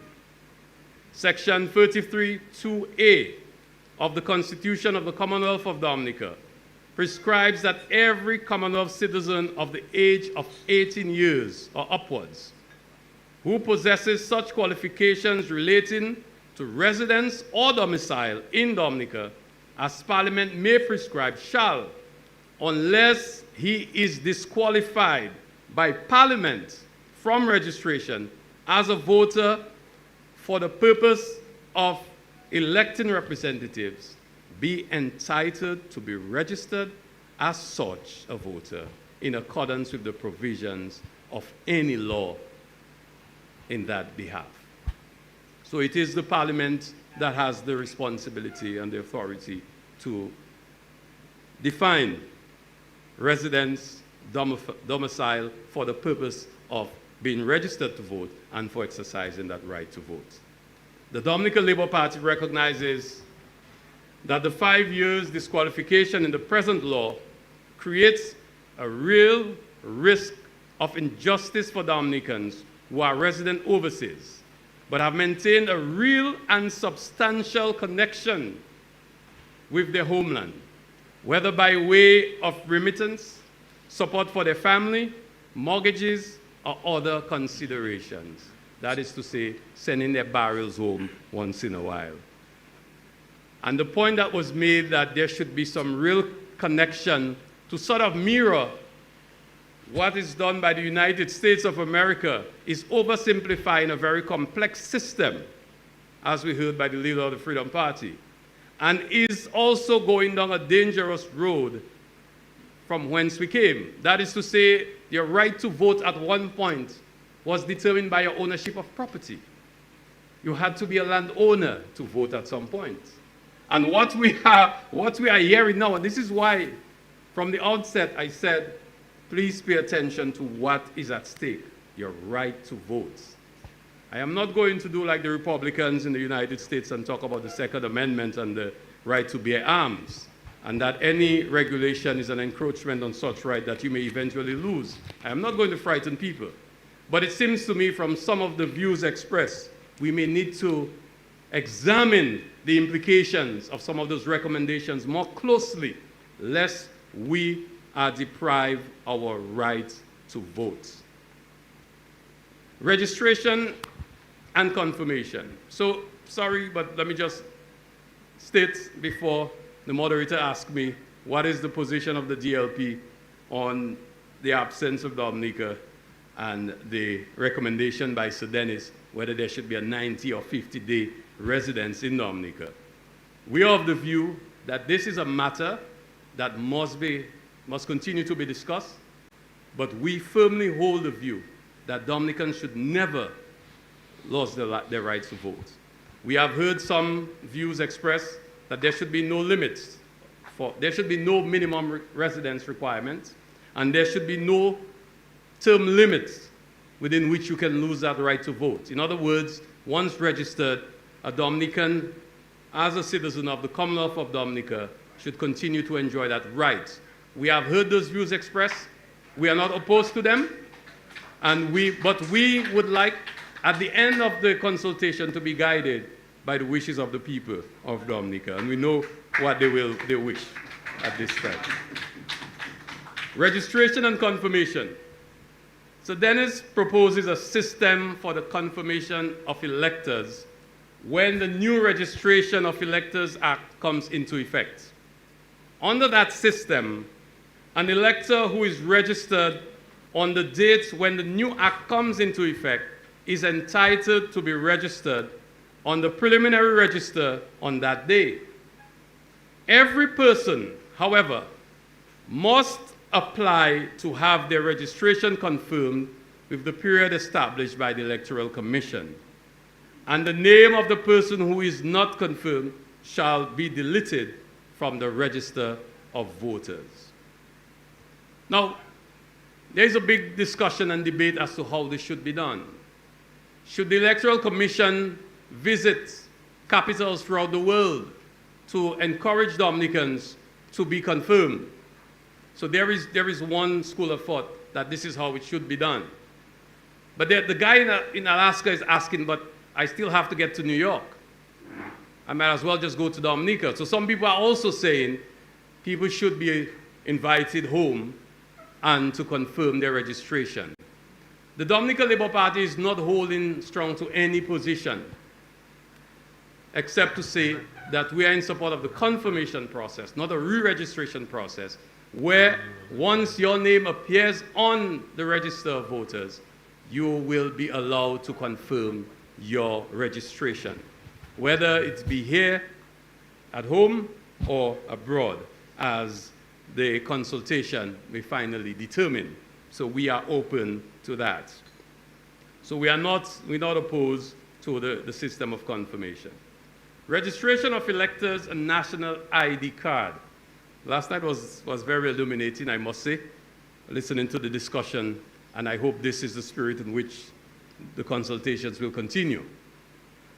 There are views that, by many, that, and let me just, go to what Sir Dennis says, which is what I was hoping that some of the contributors would have done. And clearly, it is helpful to me, having read both reports and the draft legislation. I guess someone who may not have had that opportunity makes it difficult to present and to articulate some of those positions freely. But Sir Dennis proposes the introduction of voter identification card to persons registered as electors supported by biometric data, and regarded this with an essential to eliminate or minimize fraudulent activities on election, including voter impersonation and multiple voting. The Dominica Labour Party notes, however, that there had been no evidence of fraudulent conduct referred to by Sir Dennis. Absolutely no evidence of voter impersonation and multiple voting in Dominica. The Dominica Labour Party wholeheartedly supports a system to objectively identify voters. This is not based on any assumption of voter impersonation or multiply voting, but based rather on the objective standard of international best practice. I am saying this to make the point that while we are prepared to modernize the system, that is to say the Dominica Labour Party is committed to this process, we are not doing it because we are trying to fix a broken system. We are doing it because we are aligning ourselves with international best practices, and we are seeking to protect the system from any future abuse or misuse. The issue of biometric data remains debatable. Many are of the view, and I heard my almost pal rep from Senjo, Mr. Jermaine, Mr. Ferdinand said that he had a problem with the laser fingerprint, but I think it's the biometric fingerprinting as one of the biometric. Yes, yes. Facial scan. Yes, yes. So there are those who are, and I thought he was going to make that point. I'm not going to speak for him, but I've heard many express the view that fingerprinting creates some sort of discomfort, since it seems more aligned with some sort of criminal, activity, and therefore there is some nervousness being expressed. I am the Member of Parliament for the Grand Bay constituency, and I'm from St. Joseph. There are concerns being raised about fingerprinting as one way of being registered to vote and being able to exercise the right to vote. We are listening to those concerns. There are views that there should be simply a photo identification as a way of identification, as is done with your passport or other identification, cards. So that is one view. These are some views that are being expressed.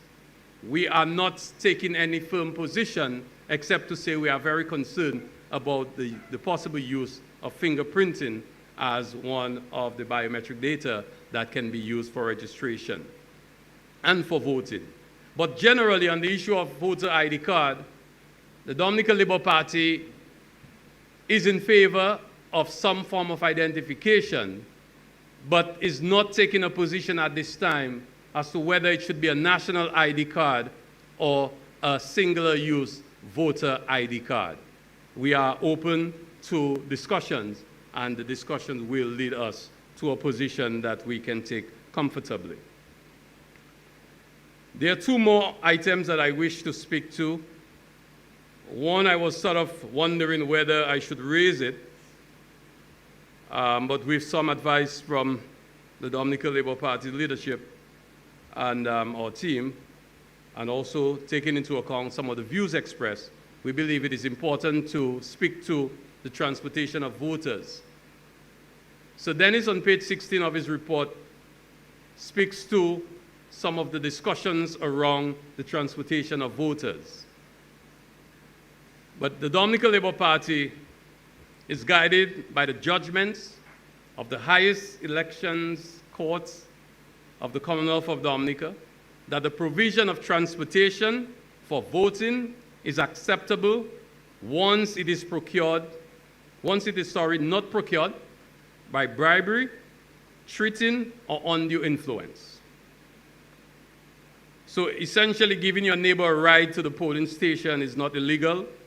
Neither is offering a ride to your friend who lives in New York to come to Dominica to vote without some criminal intent, without undue influence, without bribery or treating as defined by law, is legal. And it is important to express that the Dominica Labour Party supports that position. However, we are open to hear where the discussions will lead in this matter. Finally, on election campaign financing, a lot have been said, especially by those of us who enjoy the largest of treasuries where these countries are able to print money. Unfortunately for us in Dominica, as part of the Eastern Caribbean Currency Union, we don't have that ability.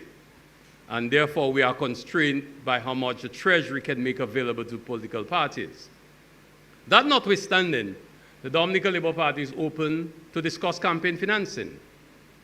However, there are a number of questions which must be answered prior to embarking on any campaign financing legislation. For example, how much does each political party get? How do we define a political party? How many signatures would you require to ensure that you are, in fact, a political party for the purposes of campaign financing? How do we determine the amounts being given to each political party? How much does a campaign cost? And I mean, I don't want to criticize anybody, but sometimes when you don't know about things, it's best you don't talk about them and go and ask somebody who knows. But there are those who have perhaps never run a campaign for a political party. And they are excited about the whole idea of campaign financing. The question you should ask them is, how much does it cost to even have one rally? Far less to run an entire political campaign for a season. So these are some of the very important questions. Who is going to bear that cost? Are we going to limit private individual donations? How is that recorded? On who is the owner's place? That is to say, the individual, the candidate, the political party. All of those questions in the report, we have not seen enough answers to those fundamental questions in order to determine how we should proceed with campaign financing. However, the Dominica Labour Party remains committed to that process, and we are interested in having broad discussions on campaign financing. And we also have received indication by some of our regional organizations that they may be interested in proposing an OECS-wide and perhaps even a CARICOM-wide campaign financing legislation. We hope that we can be guided by both the OECS and the Commonwealth Secretary and the CARICOM Secretariat, and perhaps we can be assisted by the Commonwealth Secretariat and the OAS to seek to get answers to those questions. Are we going to tax our citizens in order to finance campaigns? How much is that going to be? How is it going to be levied? And all of these questions are valid questions that we must seek answers to prior to embarking on any form of campaign financing. In conclusion, the Dominica Labour Party commends the government for this policy of widespread consultation, and as we have sought to do, we encourage discussions. You'll notice for the last 2 nights, the political leader of the Dominica Labour Party has sat there quietly and observing. That is the spirit which we want to conduct the consultation moving throughout Dominica. Well, I wouldn't even go that far because, like I said, before we even speak of political parties, we must seek to get the definition of a political party. What is a political party in order to benefit from campaign financing? But yes, in fact, the other political leaders, one just addressed us virtually, and we're very happy that we can utilize the technology to have him join us, as we always do when we reach out to our voters in the diaspora, and we're very happy to engage with him, and we'll continue to have that level of engagement. And also, we wish the other political leader well in South Sudan. I'm not sure if he has internet connection there, as he's not shown up on the screen as yet. So we are very open to the consultation, and we look forward to the reports from the observers as they sit and observe the conduct of these consultations throughout the length and breadth of Dominica. And finally, in the same spirit, we encourage the members of the other political parties to speak. Please, we urge you to express your views, express your positions on the Sir Dennis report, but please do not substitute your lack of knowledge of the report for poetry and grandiose speeches. Thank you.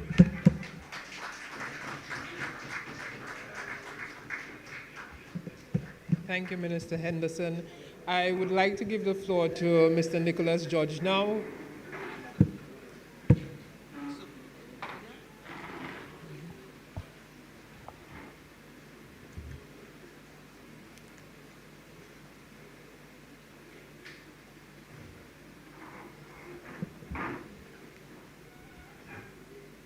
Thank you, Madam Chair.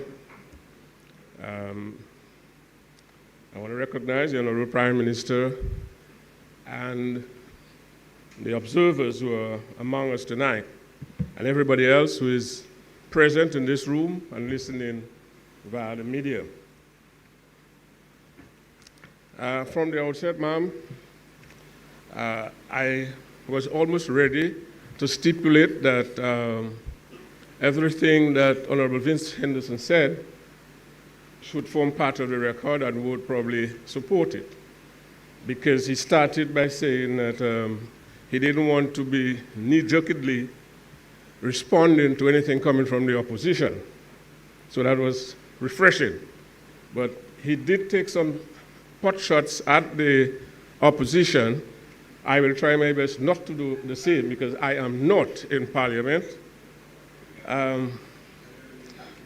It's okay, Prime Minister. I am not in Parliament.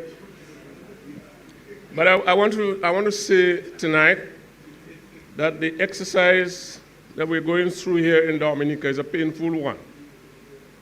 And that it is seeking to reestablish trust, ethics, integrity, responsibility, and accountability in governance in Dominica. And as I start, I want to draw reference to the preamble to Dominica's Constitution that says, and that is where Honorable Vince Henderson and I probably agree, the right to vote. But the right to vote carries with it a responsibility. And when that responsibility is transferred to those who won at the poll, they must be reminded of the provisions of the Constitution, and particularly the preamble to the Constitution, because that is where everything is at. That's where the intention of the people is contained. Whatever section that says the president shall appoint a prime minister is down in the body. But when that appointment is made, the prime minister and any other person so appointed must return to the preamble, because it says, whereas the people of Dominica have affirmed that the Commonwealth of Dominica is founded upon principles that acknowledge the supremacy of God, faith in fundamental human rights and freedoms, the position of the family in a society of free men and free institutions, the dignity of the human person, and the equal and inalienable rights with which all members of the human family were endowed by their Creator, respect the principles of social justice, and therefore believe that the operation of the economic system should result in so distributing the material resources of the community as to subserve the common good, that there should be adequate means of livelihood for all, that labor, and in this case here I've probably taken the advantage of saying that work should not be exploited or forced by economic necessity to operate in inhumane conditions, but there should be the opportunity for advancement on the basis of recognition of merit, ability, and integrity. That have asserted their belief in a democratic society in which all persons may, to the extent of their capacity, play some part in the institutions of the national life, and thus develop and maintain due respect for lawfully constituted authority. Recognize that men and institutions remain free only when freedom is founded upon respect for moral and spiritual values and the rule of law. Desire that their constitution should make provisions for ensuring the protection of the Commonwealth of Dominica of fundamental human rights and freedoms. The presupposition in that preamble is that as a citizenry, we must continually remember that we are endowed by our Creator and we must accept Him as the supreme Creator. That social justice should be practiced in the discharge of everyone's responsibilities. That distributed resources of the community as to subserve the common good, this we spoke of a while ago, is at the heart of what an election will finally bring. It will bring 21 elected representatives to Parliament, 9 senators, an attorney general, and a speaker. That's what it brings.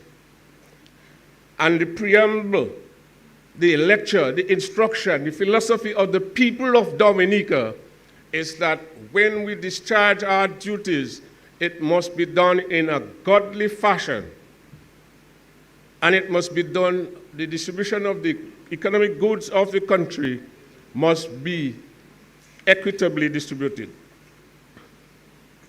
Madam, the United Workers' Party, on the Registration of Electors Act, stipulates that there should be a total re-registration of voters and provisions for cleansing the voters list annually. The current act,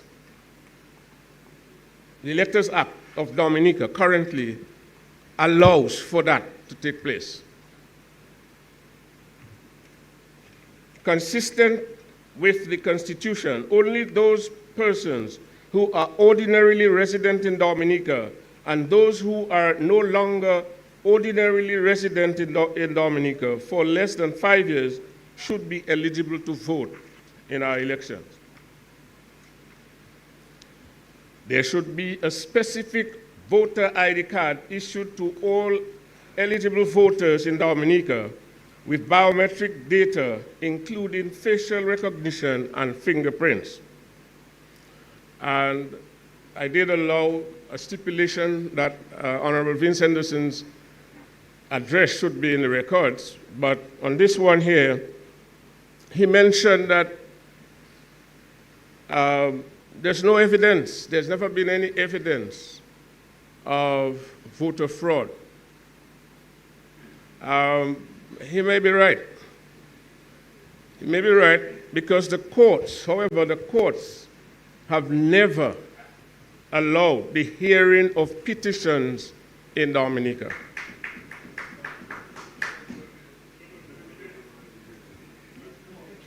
That's where the evidence is laid before the Supreme Court. And the last one, the petitions were not allowed because some constitutional stipulation. There should be no overseas registration of voters and no overseas confirmation of registration of voters. Initially, I said that this is an exercise on reestablishing trust, ethics, integrity, responsibility, and accountability in government. The Electoral Commission is part of that process, and we have not been able to trust the current Electoral Commission.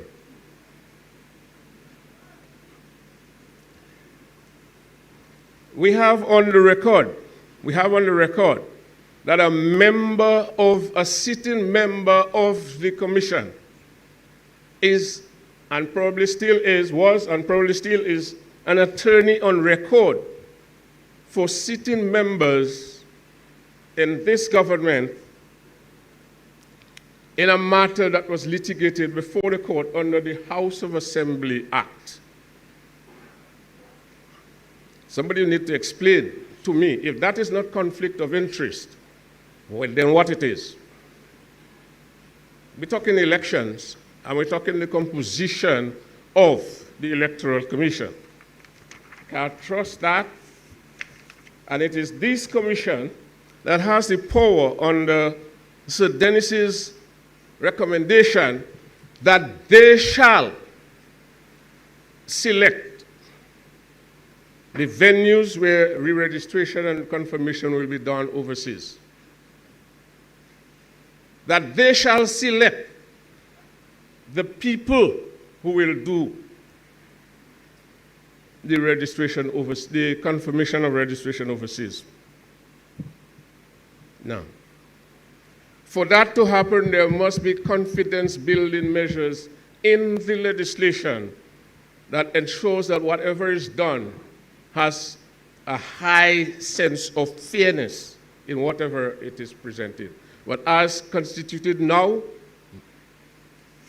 We can't trust that. Campaign finance reform. Yes, Honorable Henderson. You've heard plenty versions, and you will hear this one and you will hear others. Provisions in the House of Assembly bill must be specific on all spending limits. There should be fixed limits on campaign financing, a maximum of $50 per registered voter. Expenditure both before and during any reporting period stipulated in the applicable legislation. Madam Chair, I did promise myself that I would not make any idiotic, divisive, denigrating statement that for fear that you might deem me to be imputing improper motive, and I didn't expect that I would be disturbed, but Ambassador and Honorable Vince Henderson is my friend, and so if I make a comment, I would expect him to share water with me later, and you know what I mean. But I allowed that to sink in because Dominica has 72,000 people. I have been on this earth for a little number of years. And since I was in we didn't call it kindergarten at the time. We had another name for it in Collihu. Since then, I learned that we had 72,000. Right now, in 2023, we have 72,000, but the voters list is 74. Collihu, and probably let's take Vickers, Honorable Prime Minister, you probably have 3,000 electors in Vickers, or St. Joseph? All right, 3,000 voters. At $50 per elector, can you help me? Because I only did arithmetics in school. I didn't do maths.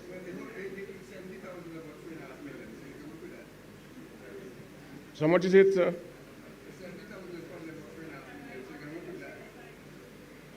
All right.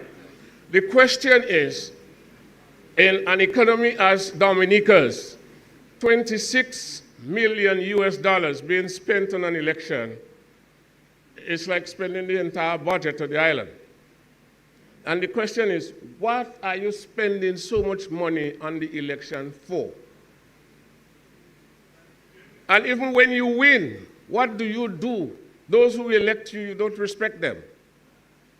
So in Collihu's case, 600 people, 600 electors, that would be $18,000.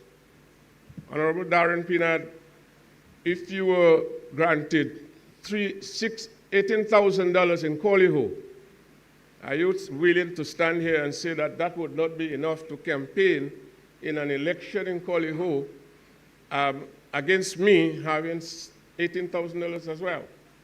What else do you need? How much more money do you need to convince the people in Collihu that you require more money?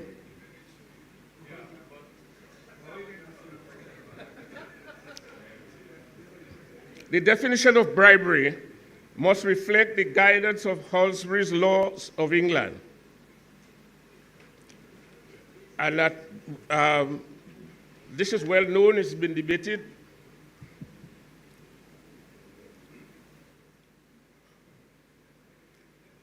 And I want to add something because in the House of Assembly currently, I think section or Standing Order 72 provides for the Public Accounts Committee. Even if I am not now a member of the House, I did work for the Speaker of the House, so I had an occasion to read through the standing orders. And I think it's 72, thereabouts. It says that there shall be a Public Accounts Committee. And that's it, and how it is composed. But we know, again, as far as ethics and integrity and accountability and responsibilities are concerned, the Public Accounts Committee has become ineffective. So accounting officers do not respond to the summonses or requests from the leader of the opposition to attend.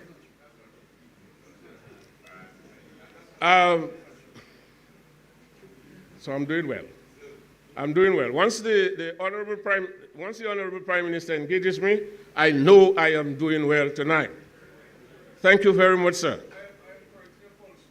Okay, fine. That's okay, that's fine. Just the engagement is fine. All right. In addition to all the draft bill, there should be there is urgent need in Dominica for the passage of a Parliamentary Public Accounts Committees Act. What's that?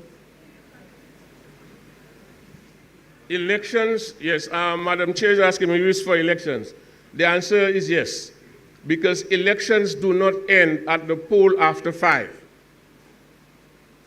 Those who are elected need to continue and to conduct their affairs in a godly manner, with ethics, with integrity and accountability. And they go into the House of Assembly, where recently, Prime Minister, you led, or Minister of Finance, you led the approval of the budget. And when that budget is being activated by the accounting officers, the Director of Audit, by Constitution, must write in the report and submit it and lay it before Parliament.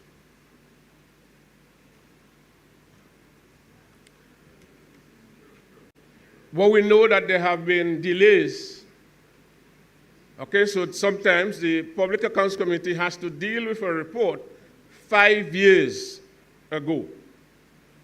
So, and then, yes, so no, you asked me if it is, so I'm saying that elections do not end at the end of the polling day.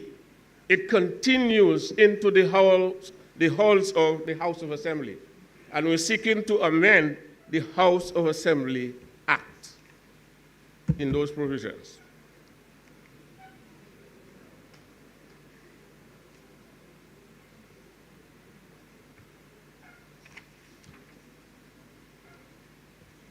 Madam Chair, with reference to access to the media, it is the position of the United Workers' Party that there should be equal access to the media, state-owned and private.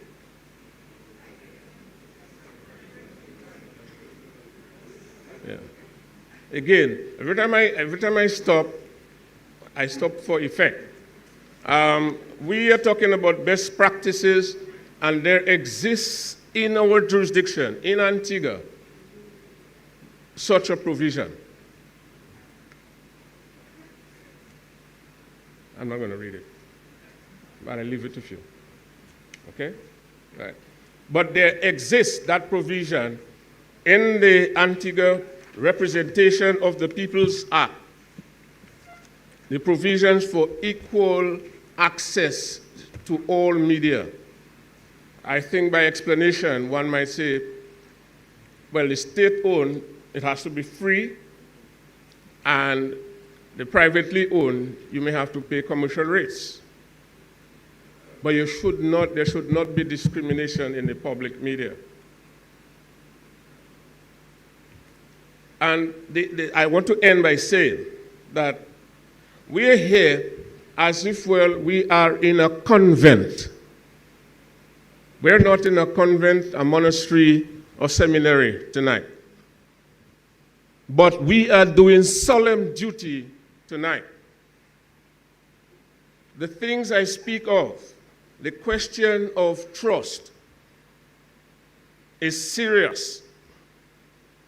We have had the Electoral Commission of 2008 pronounced that they were going to reform the electoral process.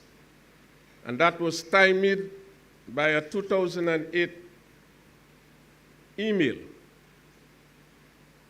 And it is that email that has us here now in 2023 trying to get reason. There is the issue of petitions, something that Honorable Henderson spoke about. The United Workers' Party has petitioned the courts in 2005, 2009, 2014, 2019. And yes, the decisions have not come in the favor of the United Workers' Party, but the petitions have been laid. But here is something. Having laid the petition, the law requires that the petitions must be laid before the court within 21 days. Yet, the determination of the case, and in Dominica's particular case, and the Honorable Prime Minister is sitting here, we were told 3 years after his position, after an election was contested, 3 years after the petition was filed at the court, what the decision of the court was. The United Workers' Party is recommending that the petition process must be laid, heard, and determined within 90 days. Because it is important for us to know who our elected officials are. And if it is contested in court, it must be done expeditiously. So, in the Petitions Act, we are asking for that. And my good friend, the current chairman of the Election Commission is there. And I'm very glad that Sir Byron has found the courage to put before us an Elections Commission's bill. I am hoping, sir, that if you are the chairman when that bill is passed, that you will adhere by what is contained in that bill.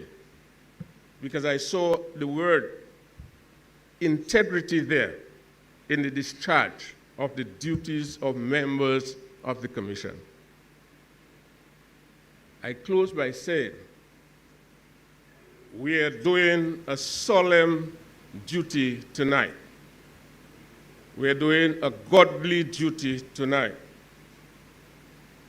And I'm not here to bash anybody. What I'm saying with all earnesty,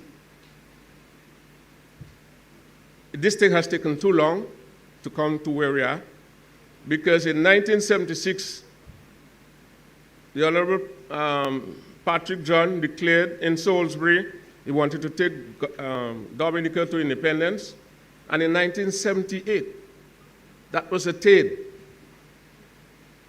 And we had the Constitution ratified in our parliament in 1978, 2 years after the declaration. And it is that Constitution that we are conducting our affairs by currently. We can do well by this process that we're going through now, because it is akin to the Constitution. In our present democratic system, we cannot have a prime minister if we don't have an election process. No. Thank you. Thank you, Mr. George. And I'm glad that later in your presentation you corrected the statement, because you had said that the courts have never allowed the hearing of election petitions in Dominica. And that was an incorrect statement. And as an attorney at law, I have to raise that. But you did speak about decisions of the court in relation to some petitions that you would have brought before the court. If we can perhaps go on to Mr. Johnson Boston and then Mr. Ferdinand. We are running out of time, so I ask you to bear that in mind as well. And this other gentleman here.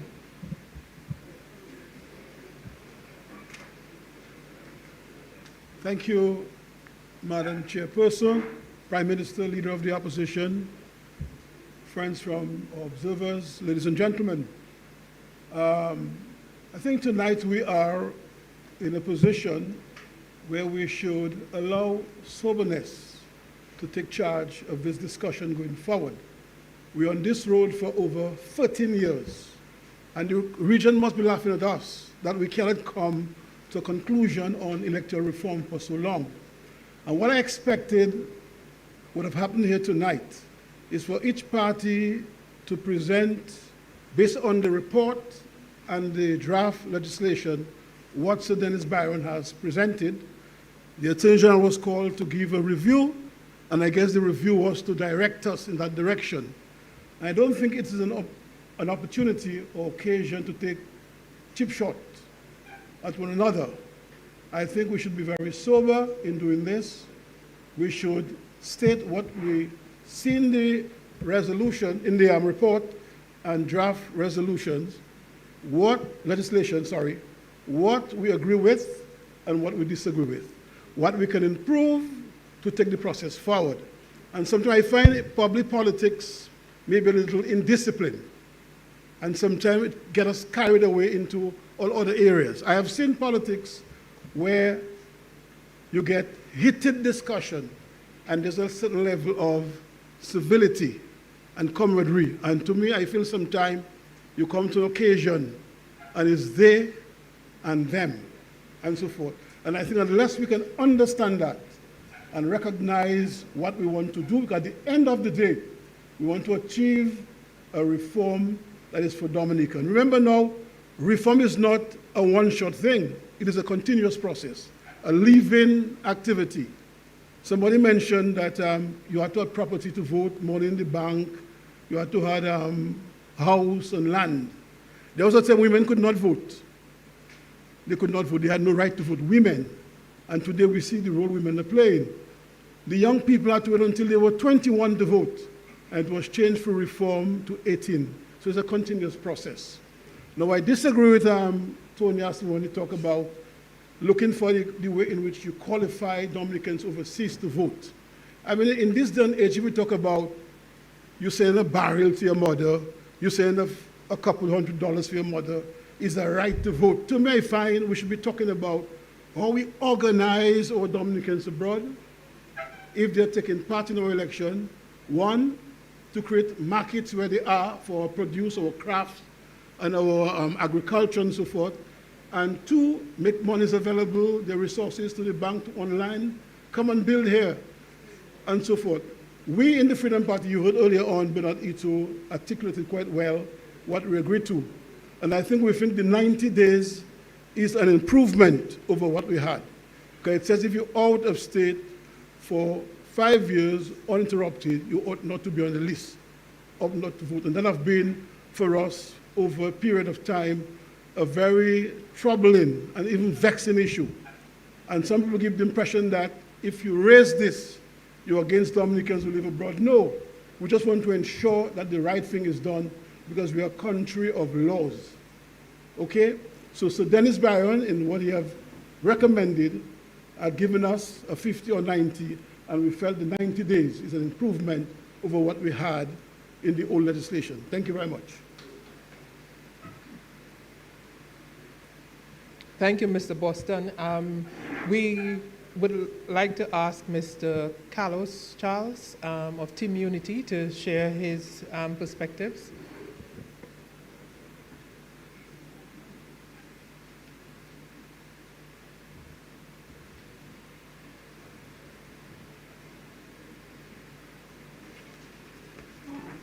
Thank you, Madam Chair. Before I even go into my few words, I just want to comment on the equal access of the radio stations. I would like to see that being offered to Team Unity when we share our press releases. I notice certain radio stations don't do that.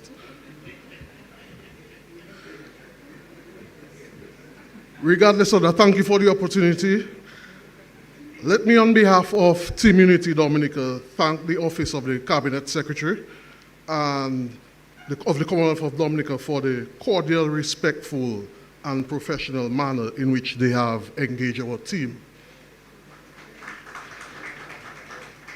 By extension, I also wish to applaud the Chief Elections Officer, Ian Anthony, and his staff for affording my team and I the most cordial courtesies and support during the last general elections. I also thank the Honorable Prime Minister for his post-election engagement, in which he appears to be wanting to move the process along. Thank you, sir. It is also good that the representatives of the OAS and the Commonwealth CARICOM and the OECS have been invited to this consultation, because the gist of my presentation goes right back to the electoral observer mission of the OAS of Commonwealth of Dominica elections of December 6, 2019, and prior elections. The spirit of the deceased President Nicholas Liverpool, I'm invoking his memory right now, his words echo through tonight's proceedings. He reminds us that the right to vote as a consequence, the right to determine which political party or group of persons is to govern the country during the next parliamentary term is the most important right of a democratic society. And this is why our team proudly contested the last election. We, however, contested knowing that we did not stand a chance of winning and that the results were a foregone conclusion, even before a vote was cast. In fact, I wrote my concession speech before the day of the general election. But we decided to contest as a symbolic means, especially since it became apparent that some saw not contesting as a catalyst to strengthening our democracy. I think they were wrong. Reform is both political and legal, and the political must take place before the legal. Today, you have invited the politicians to come and discuss a legal draft, and I suppose as a symbolic gesture or just an exercise. But had he been there today, the deceased Ruthie Douglas, former Prime Minister of Dominica, might have said that this process is du va derrière. He put the cat before the horse. And nothing much will come out of it. Yes, we need a bill to go to Parliament, in order to make the reform proposal law. But what happened to all of the recommendations that were made prior to these draft regulations of the election bills 2023 and the draft registration of election bill 2023? What happened to those? I was impressed by the contributions of the lawyers, particularly Attorney Gilden Richards at last night's public consultation. Even if the Honorable Attorney General appeared to dance along the matter of residency, but in our view, residency is quite simple. It means to reside, and the ability to vote is a residency issue. Sir Dennis Byron, in 71C of the proposed regulations of Election Act, proposes that what can be concluded is as a mild treatment to what is necessary as far as cleansing of the elections is concerned. Again, I heard the EAG referring to the proposed bill as an act at last evening's presentation, but he corrected himself. It's a bit concerning, but I'm almost moved to ask, is this a real consultation? Residency is the currency of voting. This means that one must be a citizen and may not unnecessarily be qualified to vote. This has been and continues to be a standard practice with elections and electoral laws worldwide. Let us not reinvent the wheel. Every Dominican citizen who resides in the area which they intend to vote should vote using their voting identification, voter ID, not a national ID that every citizen can or should have. The most glaring and vexing point of reform is a bloated list of electors, which is more than Dominica's current population. Sadly, the proposed draft regulation only makes this worse. It's painfully obvious that the best first step is to cleanse the list. Why is this so difficult? It is not a legal matter. It is mere common sense. Even an infant will understand. Our view on re-registration, which aligns with the overwhelming majority of Dominica, is very simple. Cleanse the list. That's it. Give Ian and his staff some money and additional personnel to do a national survey. They'll find out who is currently residing on island. Keep them on the list of electors. Remove the names of those who have died. Remove the names of those who have died. And Dominicans who do not currently reside on island based on the standing electoral laws. Those names will be cleansed. Those names who have been cleansed will simply re-register when they return to reside for 50, 60, 90 days as proposed in the draft bill. That is it. This is the first necessary step. This has to be the way, for no other way will seem fair, and that is right for democracy. No party or resident will be disenfranchised, and there will be no more fighting over reform, and well, not to the extent as we're currently being seen. When this is done, the most integral aspect of voting is achieved. We vote for parties, but we reform to protect our democracy. Reform, therefore, cannot be a party thing. Reform is the most significant exercise in the life of a democracy. That is why I do not agree with those who say that the electoral apparatus has worked well since independence as a means of downplaying electoral reform. Constant reform is necessary if democracy is to thrive. Regular reform of the voting processes must be continuous in order that the integrity of the vote is maintained. To ask politicians to comment on a legal draft which appears to have been submitted in favor of one political party is a bit jarring. If all parties offered ideas, why is the bill an act, as the AG suggested, seemingly to favor the views of one set? It is a worrying feeling about this report and the spirit in which it was done. The draft bill, which stems from Sir Byron's work, ought not to be dismissed, but we need to pull the brakes on its passage. Now that we're all here, let us consider every party's views. If this bill, aspects of it becomes law, this could be the ratification of one set's will and legacy, as is being said. This bill should be redesigned as to reflect the wishes of our brothers and sisters of the UWP, the DFP, TUD, and others, and especially the overwhelming views of the majority people. Let us not force our country into a situation where the electoral will of the people is controlled by this proposed draft Regulations Bill 2023 and Draft Registration of Electors Bill 2023. They are all matters which must be addressed if every modernization is going to be made. Let us do the basics right and erect a strong foundation before we build on the election infrastructure.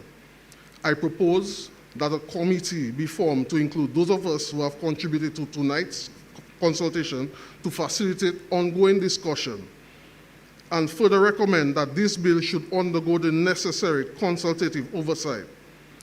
Today's consultation should not give a green light for the passage of any act. This bill is simply not ready for Parliament, and to do so would be ill-advised.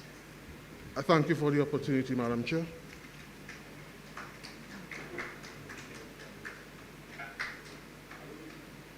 Thank you.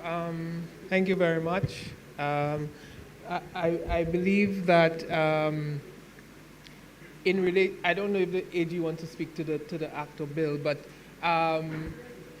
as you would know, what has been proposed by Sir Dennis is it's proposed legislation. So I don't know if it's we can even call it a bill, but it's proposed legislation that he has put forward, and I don't think it has been endorsed. I don't think the government has expressed its opinion on it.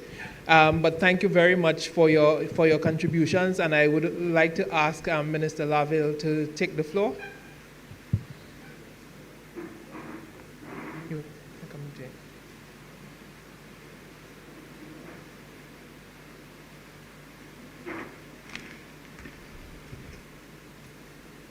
Good evening, Honorable Prime Minister, Opposition Leader, Madam Chair, AG, esteemed observers, and all participants.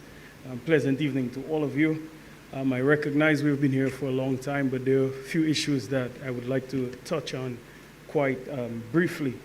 First of all, it's indeed a pleasure to be here as part of this electoral reform process. And I really do hope, in fact, that the purpose of all of us here in this consultation is to help to build a stronger and more robust democracy. And it is because of this, and this is in fact our intention, hence the reason why the submissions from the Dominica Freedom Party, for example, and the opposition to institute a special committee to further advance this process, we're in fact vehemently opposed to that. Because what is happening here is really a consultation, and it's a wide process of consultation where we're engaging various political parties, interest groups, the clergy, and so on. And this process allows us to have the respective viewpoints from a wider cross-section of our population, and we therefore do not believe in limiting the consultation to just a few people. If I were to ask the question to the Freedom Party, how would we go about selecting that special committee for making the decisions on behalf of the people? Would it be one representative from that specific party, or the lawyers, or the churches? Like, what is the method? How do we gather various interests of all of the people across Dominica? And hence the reason why we are grateful so far with the participation in this process, and the fact that some of the considerations really included a survey of what Dominicans would like to see in the advancements of this electoral process. And what that in fact does by engaging the wide cross-section is that we do not have skewed viewpoints at the end of the process. So I embrace the method in which we have been approaching this. As it relates to a fixed date that has been proposed for the election, as far as I am aware, when I last checked, the scope of Sir Byron's assignment did not, in fact, include constitutional amendments. So while I am, in fact, aware that we have had in our history constitutional amendments, that was not part of Sir Dennis's scope. And we should never seek to come here and in any way trivialize the process in which we go about amending the Constitution in any way. It is not a simple or simplistic method. It is one where, for example, if we look at one of the advanced countries like the United States, the 27th Amendment of their Constitution took 203 years. The process was first initiated in 1789, and it went dead. It was only revived in the 1980s, and then, in fact, ratified in 1992. Again, I'm not suggesting that here in Dominica will take 203 years to have the ratification of any amendment, but I'm thereby proposing and submitting that it's a very serious process, and we should never seek to casually submit the process of amending the Constitution as something that is very simple and simplistic. As it relates to the process, it's very involved, and it is one in some cases, as proposed by senior counsel, it may in fact get to the point where a referendum is needed, where the voice of every single Dominican who is qualified to vote on this matter may need to have their say. And if we are truly serious about the process of advancing electoral reform, we must ask ourselves, do we want to proceed with the continuation of this consultation as it relates to electoral reform in its strict sense, or do we want to go further in a process that can really be protracted? So these are some questions that I submit for consideration. As it relates to the imposition of the requirement of 50 to 90 days, as it relates to the residency required on aggregate to be here in Dominica, it is something that we must ask ourselves. What is our current electoral system based on? What is it predicated on? And as far as I'm aware, it's based on universal suffrage. And if that is the case, as it is right now, we must ask ourselves, truly, the imposition of this requirement, does it align with the principles of universal suffrage? And that is something we must really, in fact, truly reflect upon. In most advanced countries with even more modernized electoral systems, many of the amendments that are made by way of the electoral systems are in fact aligned with expanding the rights to vote and protecting people's rights to vote, and not in any way limiting that right. So it is something we must really ask ourselves also. If we are interested in modernizing and reforming our process, what are we in fact proposing to align with international standards? Also, I am pleased that Team Unity did in fact praise the DLP and in fact the Prime Minister for speaking honestly as it relates to our history and the chronology of our proposals for supporting electoral reform. And this dates back to February of 2011. And time again, we have proposed areas for reform. And that has been our track record, in fact. And we have been consistent with that. So I am happy that we are advancing right now with this process. I heard a submission that registered voters should be charged $50 for campaign financing. And I must say, in fact, that I was baffled to hear that, because again, if we go back to the principles of universal suffrage again, then really, in fact, we must ask ourselves, are we making it more difficult, in fact, for people to participate in the process by imposing a charge of $50? If I were to ask myself, where was I when I was 18 years, and I would, in fact, have been a college student, and I would have been so excited to register and take part in the electoral process, and $50 for me at that time would be as scarce as gold. And I remember how excited I was to participate in the electoral process. So that imposition on our fifth formers and our high school students and our college students and our pensioners in Dominica, those on social security, those living with disabilities, we must seriously ask ourselves, what are we asking the population and our registered voters to participate in? And while I also must again congratulate Team Unity for taking part in the political process most recently, we would hear clearly that they said their participation was symbolic. And while I commend them for participating in the process, we must note the word symbolism, okay? And here we can tie this and correlate it to campaign financing also too. Many people have various ideologies. There are some parties that are absolutely serious, like the Dominica Labour Party, and there are those, for various reasons, have their various ideologies that I will not address, but some of them, it may be for symbolism.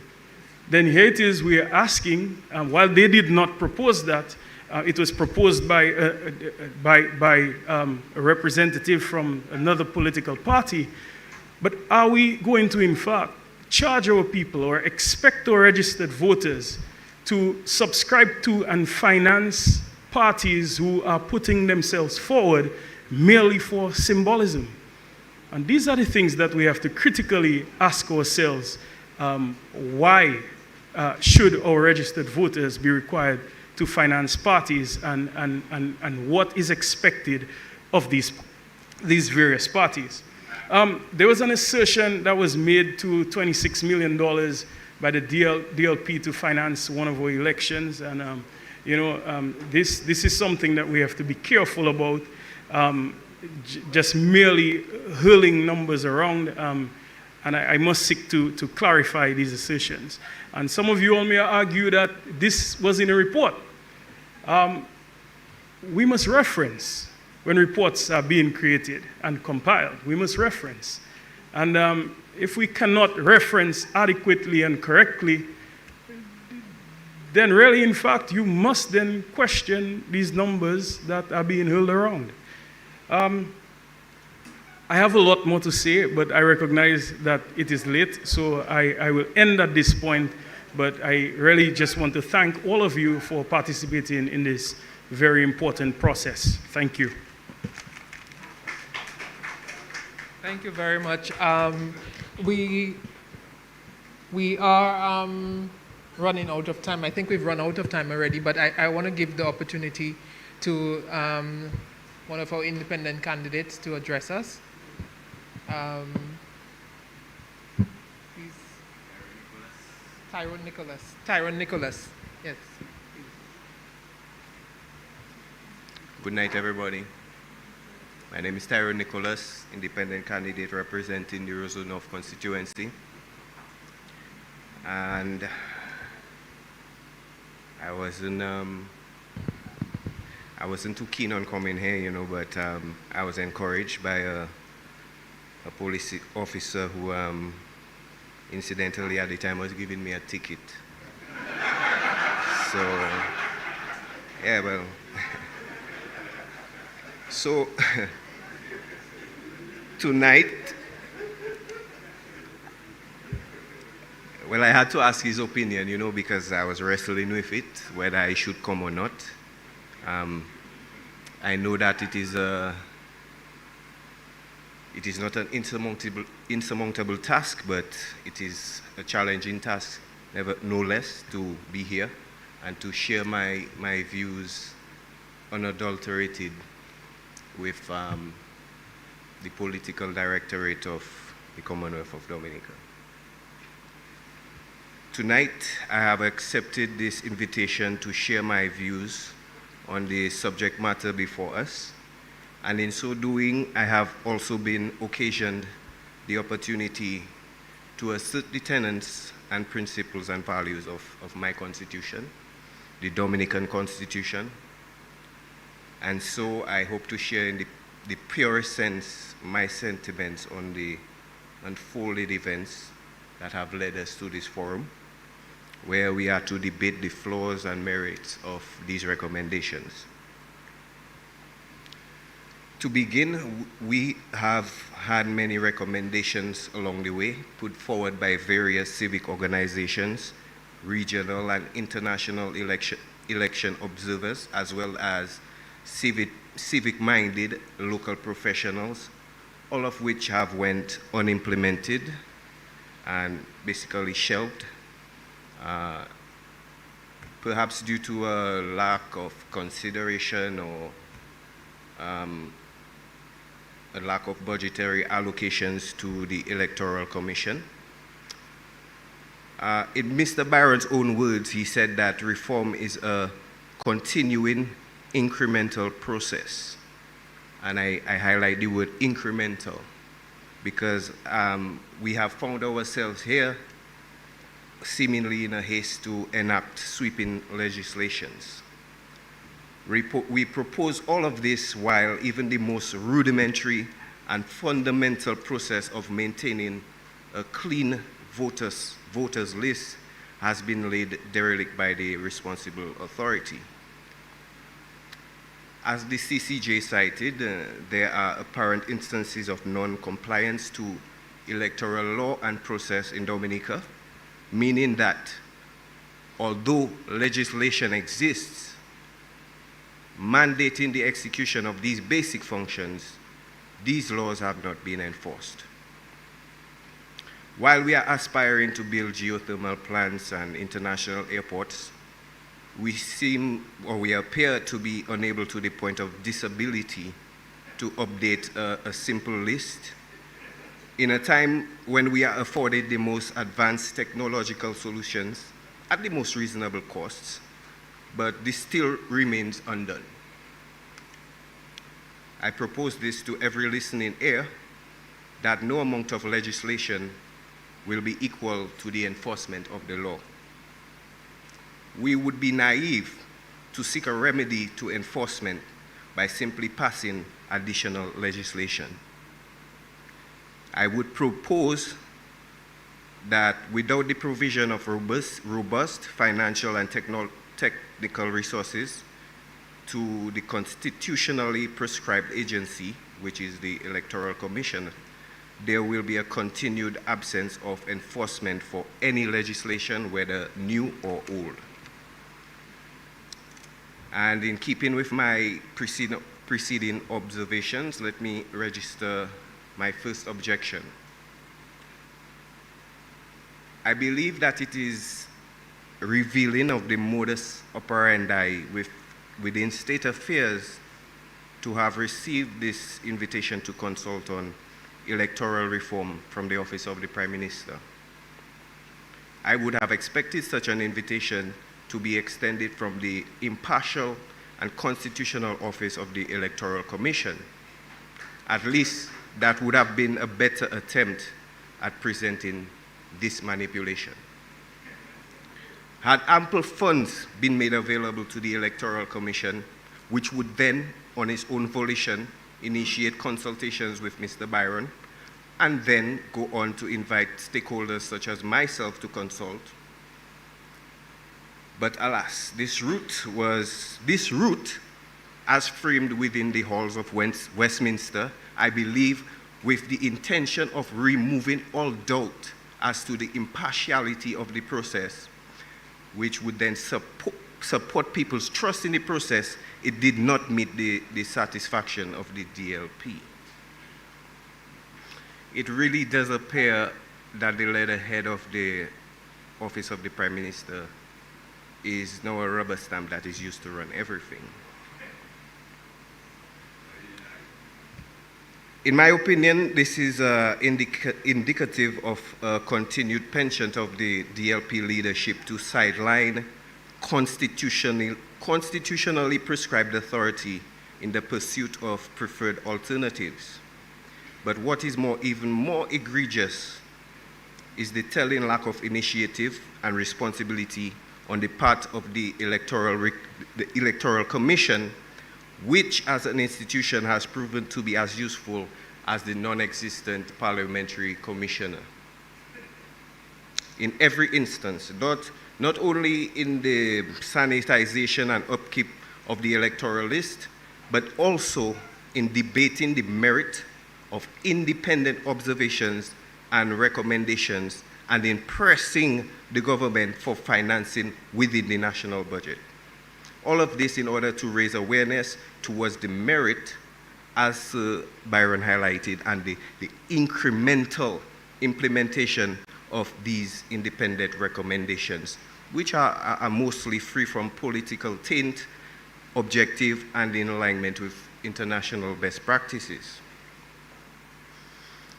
The duties that are constitutionally endowed upon the chair of the Electoral Commission, in my opinion, has been relegated to oblivion.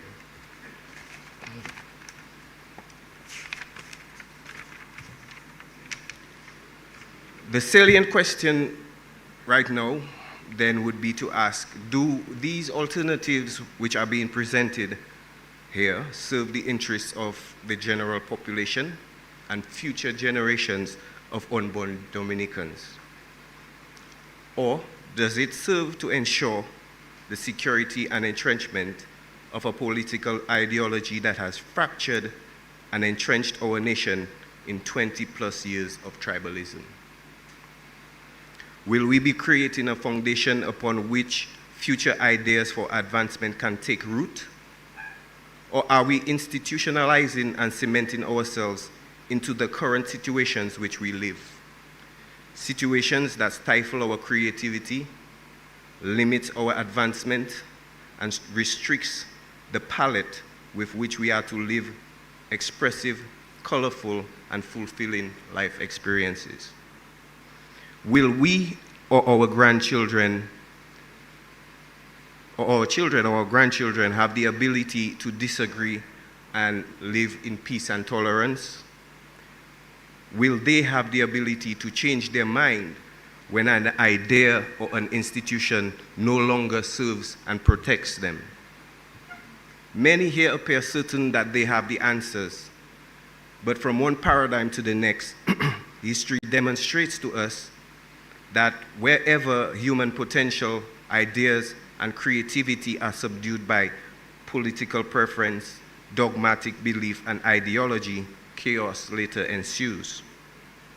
These lessons instruct us that we must be guided in our approach, not by our own personal persuasions, but by a thirst for inclusivity and a sincere altruistic desire. This is the ultimate goal, as these immortal instruments that we forge through debate and consensus will outlive us and go on to shape the outcomes of the lives and efforts of Dominicans who are not yet born. It is through thorough debate of the facts and information surrounding any subject that we can be led to a higher understanding, collective enlightenment, and above all,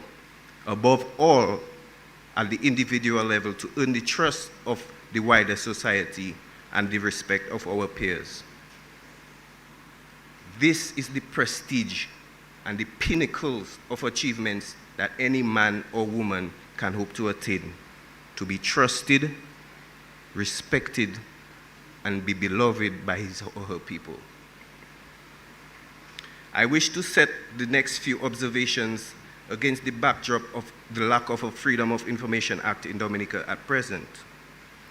In an era when all decision-making is based on accurate and factual information, we are consistently being asked as Dominicans to act on faith. We are being told that we should not demand information that can be scrutinized and stand up to objective criticisms. But instead, we should place our trust, we are being told that we should place our trust in titles such as honorable and luminary.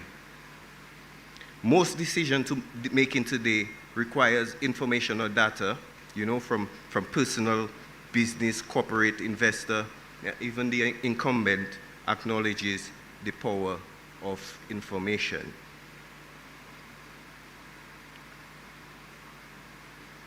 Yet, there has been no mention of the implementation of a Freedom of Information Act in Dominica in the past 20 years. This act would allow for the proper vetting and circulation of information and the opportunity for raw data to be exposed to different perspectives or interpretations, and in so doing, eliminate potential bias. How was the information for this survey sourced and collected? What form were the questions? What tools were used? Were the questions prompting or leading? Where is the data? How were the participants and sample populations chosen? Can we confidently say right now that we have factual, trusted, and impartial information? Can we say that 600 plus locals is a good representation for the general population of Dominica? When our esteemed consultant goes on to use these findings as a basis pointing to a majority of Dominicans preferring a multi-purpose national ID card as opposed to a voter ID card. Just like we are being asked every 5 years to place our trust and confidence in individuals running for office, we are now being asked to place our trust in one man's interpretation of the statistics. Brothers and sisters, our trust cannot be so cheap. For less, we have surrendered our trust to people who hold the office and title of honorable. But do they reciprocate that trust and confidence to us? Do they honor our trust by delivering the truth? Do they treat us with the dignity and respect that we deserve? Their behaviors demonstrate to us that by their estimations, we cannot be trusted with the truth for their own sake. In the age of technology, whoever controls information controls our decisions. So we must challenge every piece of information that we receive in the absence of reliable, unbiased, and accurate data so that facts may be distilled from fiction. Some of the very people who refuse to speak are witnessing the reality facing us. Visa restrictions being imposed on us, allegations surrounding the sale of state lands, the castration of the IPO, and countless other occurrences result in the hemorrhaging of trust in authority. And as this chasm grows between the public and those in authority, so does it fuel the continued socio-economic decay of our communities and our families. While we grasp for the truth, we remain paralyzed to act because by various means we are kept in the dark. We pay twice for the lack of knowing, once when we are misled, and again when we are belittled and denigrated for not knowing. Last paragraph.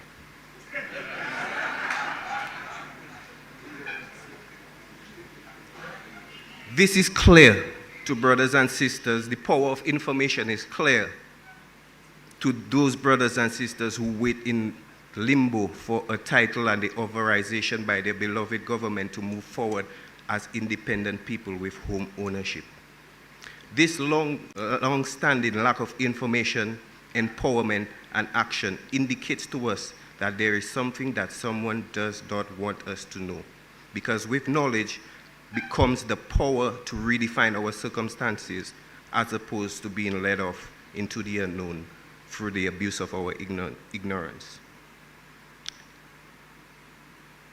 I invite my brothers and sisters to listen carefully to those among us who talk about reform, yet do not entertain the idea of institutional reform. They do not adhere to the tenets of the constitution of their own organizations. They do not heartily entertain the idea of electoral reform. Generations of our politicians who have not entertained nor implemented the oversight of an impartial parliamentary commissioner since 1978, breaking every rule in the book, even the Constitution itself. And now they have arrived at the conclusion that the Constitution as it is not fit for purpose. They call our Constitution a relic, a remnant of colonial rule, as an excuse to resign themselves, and us by extension, to being governed by a perceived aristocracy, while we, the proletariat, descend into squalor and savagery. Those who present themselves as a new monarchy use their political will to now push us towards the institutionalization of neocolonialism, with the lion's share of our state resources being held outside of our control. Last paragraph. They have failed and continue to fail miserably because of their refusal to adhere to the prescription of the law, and now are attempting to subvert our Constitution with our help, with calls for reforms. I want reforms, but in order for me to be confident in those reforms, I must be thoroughly convinced that its implementers truly have the best interests of my island and all of my countrymen and Dominica at heart.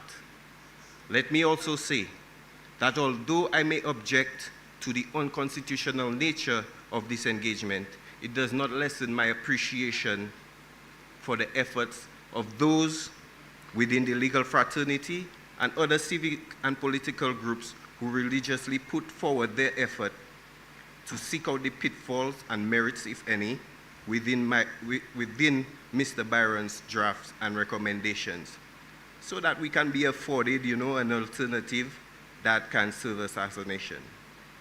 It is clear by the utterances and behaviors of those who are in the perceived majority that we are thought of as idiots who always need to be instructed as to the time of day. And that perceived minority are powerless to implement the changes that we request unless we have their approval and blessings. So I appreciate your efforts, Mrs. Dide and others. I appreciate your efforts towards a solution against all odds. Thank you for the opportunity to express my sentiments this evening, and may God watch over our country and of all of our people. Thank you and good night. Thank you, folks. We'll just have one last contribution tonight. Please bear in mind that if you have additional comments that you would want to bring forward, you can always submit that to the Cabinet Secretary. I would just invite the political leader of the Dominica Labour Party to address us. Prime Minister. Thank you. I am very careful what I say because I am also the leader of the Parliament where we will eventually have to take the legislation to be enacted. But just to say that we are engaging stakeholders with the greatest of sincerity. I have said on many occasions that we want this process to come to a conclusion so that we can engage ourselves on other equally important matters confronting our country's economic and social development. Everyone has been given an opportunity to speak freely, whether you represent yourself or you represent an organization. And I believe that in itself is a clear manifestation of the sincerity, the honesty, and the integrity of the government in its engagement with stakeholders. In many countries, such processes have gone through with absolutely no consultation with the various publics. Parliamentary committees meet, they discuss among themselves, then they take it to Parliament, is enacted, and that becomes law. And so the engagement that we are having is a very sincere one. There has been a process of consultation by Sir Dennis, and I want to also reiterate that the report of Sir Dennis with the accompanying draft legislation is Sir Dennis's report. It is not my report. It is not the report of the government. We were consulted like every other stakeholder insofar as a political party is concerned in the engagement by Sir Dennis throughout the several months of consultation. While the Constitution and the laws allow the Prime Minister to appoint such engagements, I delegated the coordination of Sir Dennis's mandate to the Electoral Commission. As a matter of fact, the final report which Sir Dennis submitted, and prior to that, the draft reports were in the hands of others before it came to me. It was submitted to me by Sir Dennis. So it tells you to the extent to which other stakeholders were engaged by Sir Dennis during this process. What I want to say to us tonight is that it is okay and it is fine to make emotive comments and statements, and emotional ones. What I want to say to us sincerely, and I say so with the greatest sense of sincerity, that it is incumbent upon each of us, individually and especially if we're representing people, to read the report and to read the draft legislation. Because when we have legislation, we must also preoccupy ourselves with the operationalization of the legislation. How do we translate what is in words and in law in real practice? And I'm saying to political organizations that we have to pay particular attention. For example, if you look at the issue of campaign financing, you recognize that the thought process of the drafters is incomplete, because there are many gaps that one would have to look and pay attention to in order for it to achieve the desired objectives of the drafters of this legislation. And political organizations and independent candidates especially need to pay particular attention to the impositions of the law and the requirements of political organizations and individuals who are putting themselves for public office. The extraordinary bureaucracy is imposing on political organizations and parties in respect to the draft legislation in there. Now, there may be political parties like ours, like mine, that may have the structure, the organization to answer this and to be in conformity with this. But the reality is that the many individuals, including my former student, Mr. Nicholas, who spoke earlier, that's why he sounds so bright in his articulation. I taught him the English language, and so he's even better than a thesaurus in his use of language. We have to look at this, read it, and let us debate and discuss the report. Because if we are just being emotive, we will find ourselves going in circles. So what is it in the report that we do not want? What is it in the draft legislation that we think is appropriate or is not appropriate? And I'm saying to us, when you read the legislation, it is not it is missing, it is still engaging. Because what the drafters are proposing is something groundbreaking for Dominica, and indeed the OECS. And so there is no legislation that one could look at in our jurisdiction to fashion the legislation on. And therefore, they leave it to us, the Dominican public, to determine what eventually we want to take to Parliament that we feel would be appropriate to our culture, our nuances, and our circumstances. And so we have to read the legislation very carefully. There are people who have ideological and philosophical views about these things. But we have to be careful when we legislate in philosophy and ideology, because it has to be a pragmatic and practical operation of the law, and whether we are in a position and the resources that you're going to need insofar as the Electoral Commission is concerned. The law doesn't speak about this new structure. It talks about the membership of the commission. But what structure you're going to need, administrative structure you're going to need to ensure that the obligations set forth in the law on the commission can be properly implemented. And so these are things that we have to pay attention to. And in respect to campaign financing, philosophically, we are not opposed to it as a party. We think it is an aspirational thing to be engaged upon. But you have to look at how do you implement it in Dominica. What the legislation will contain that will cause it to make sense and allow it to be able to be implemented in Dominica. The issue of the residency, and Honorable Dr. Henderson spoke to this on behalf of the party, very well said. But let's look at the Caribbean context. Our citizens in the quote-unquote the diaspora or overseas in North America and Europe,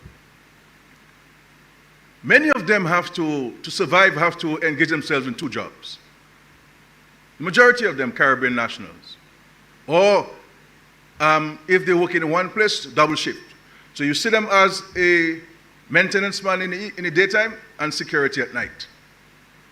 And when you place this 90-day requirement of residency for them, on them, to exercise a franchise that many people died to achieve and to earn. In Dominica, there may not have been the bloodshed, but people were denied from economic standpoint. To be able to vote in Dominica back in the days, you had to own lands. And so 90 days.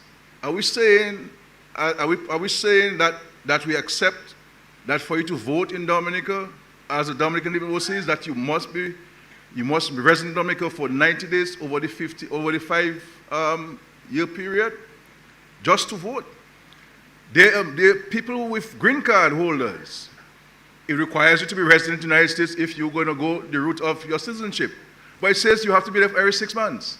That's why Dominicans and Caribbean nationals who do not want to go and reside completely in the United States take the chance of being out of America for just before 6 months. And sometimes they have to run to St. Croix or run to Miami just to stamp their passport to come back next day to keep the requirement and so forth. But for voting purposes, is it something that we believe will enhance the electoral processes in Dominica?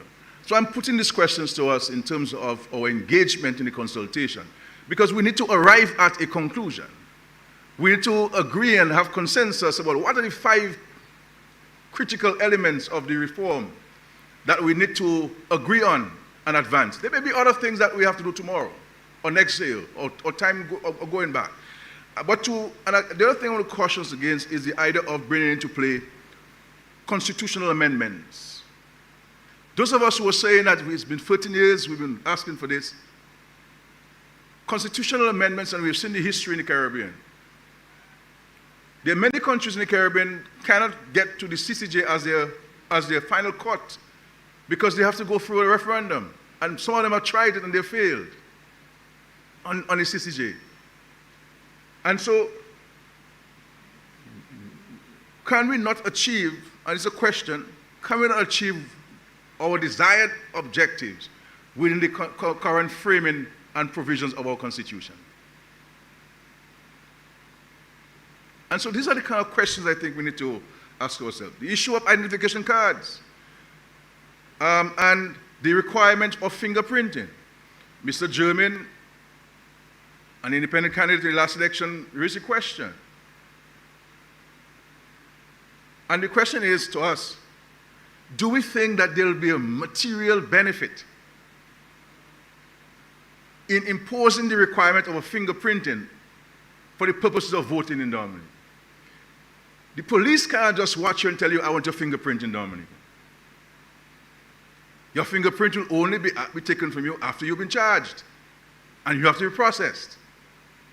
And why do we want to make it look like, do we really want to make it look like it is almost a criminal offense to be registered or get an ID card to vote? So I'm putting this question to us, not in any definitive manner, but I believe these are the fundamental questions that we have to ask ourselves in order for us to arrive at. And so we need to narrow the discussion to what are the critical points that we need to engage ourselves on, and so forth. And so I want to say to us, finally, because it's late, I want to say to you, my dear friends,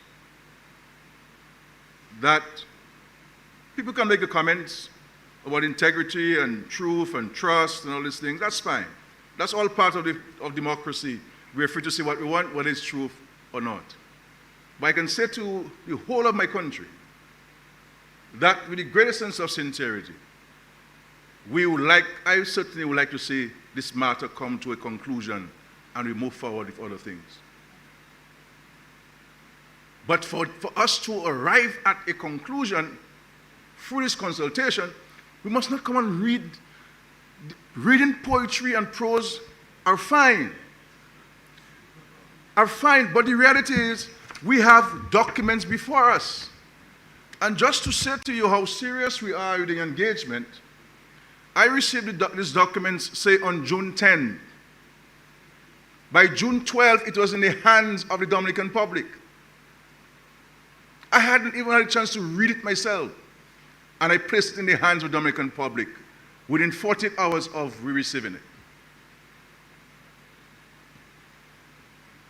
And it is available for every Dominican to read. But we must. Reading can be a very difficult thing. But we have to take our time and read this. And those who are assisting us in the preparation of our comment must do so from a vantage point of having read the document. And we must not seek to use this occasion to extend cheap shots at me or my colleagues or the government. That's not going to help us. It's not going to help us arrive at a conclusion, my dear friends. What is going to cause us to arrive at a conclusion is us making reference, like you in a committee stage in the parliament, looking at legislation, and say, look at section, if we go to the section on campaign reform, let us go to section 73. 73.1. Every political party shall on or before the first day of April in every year prepare and submit to the Commission for the preceding financial year of that political party. And it goes 73.1A and 71B.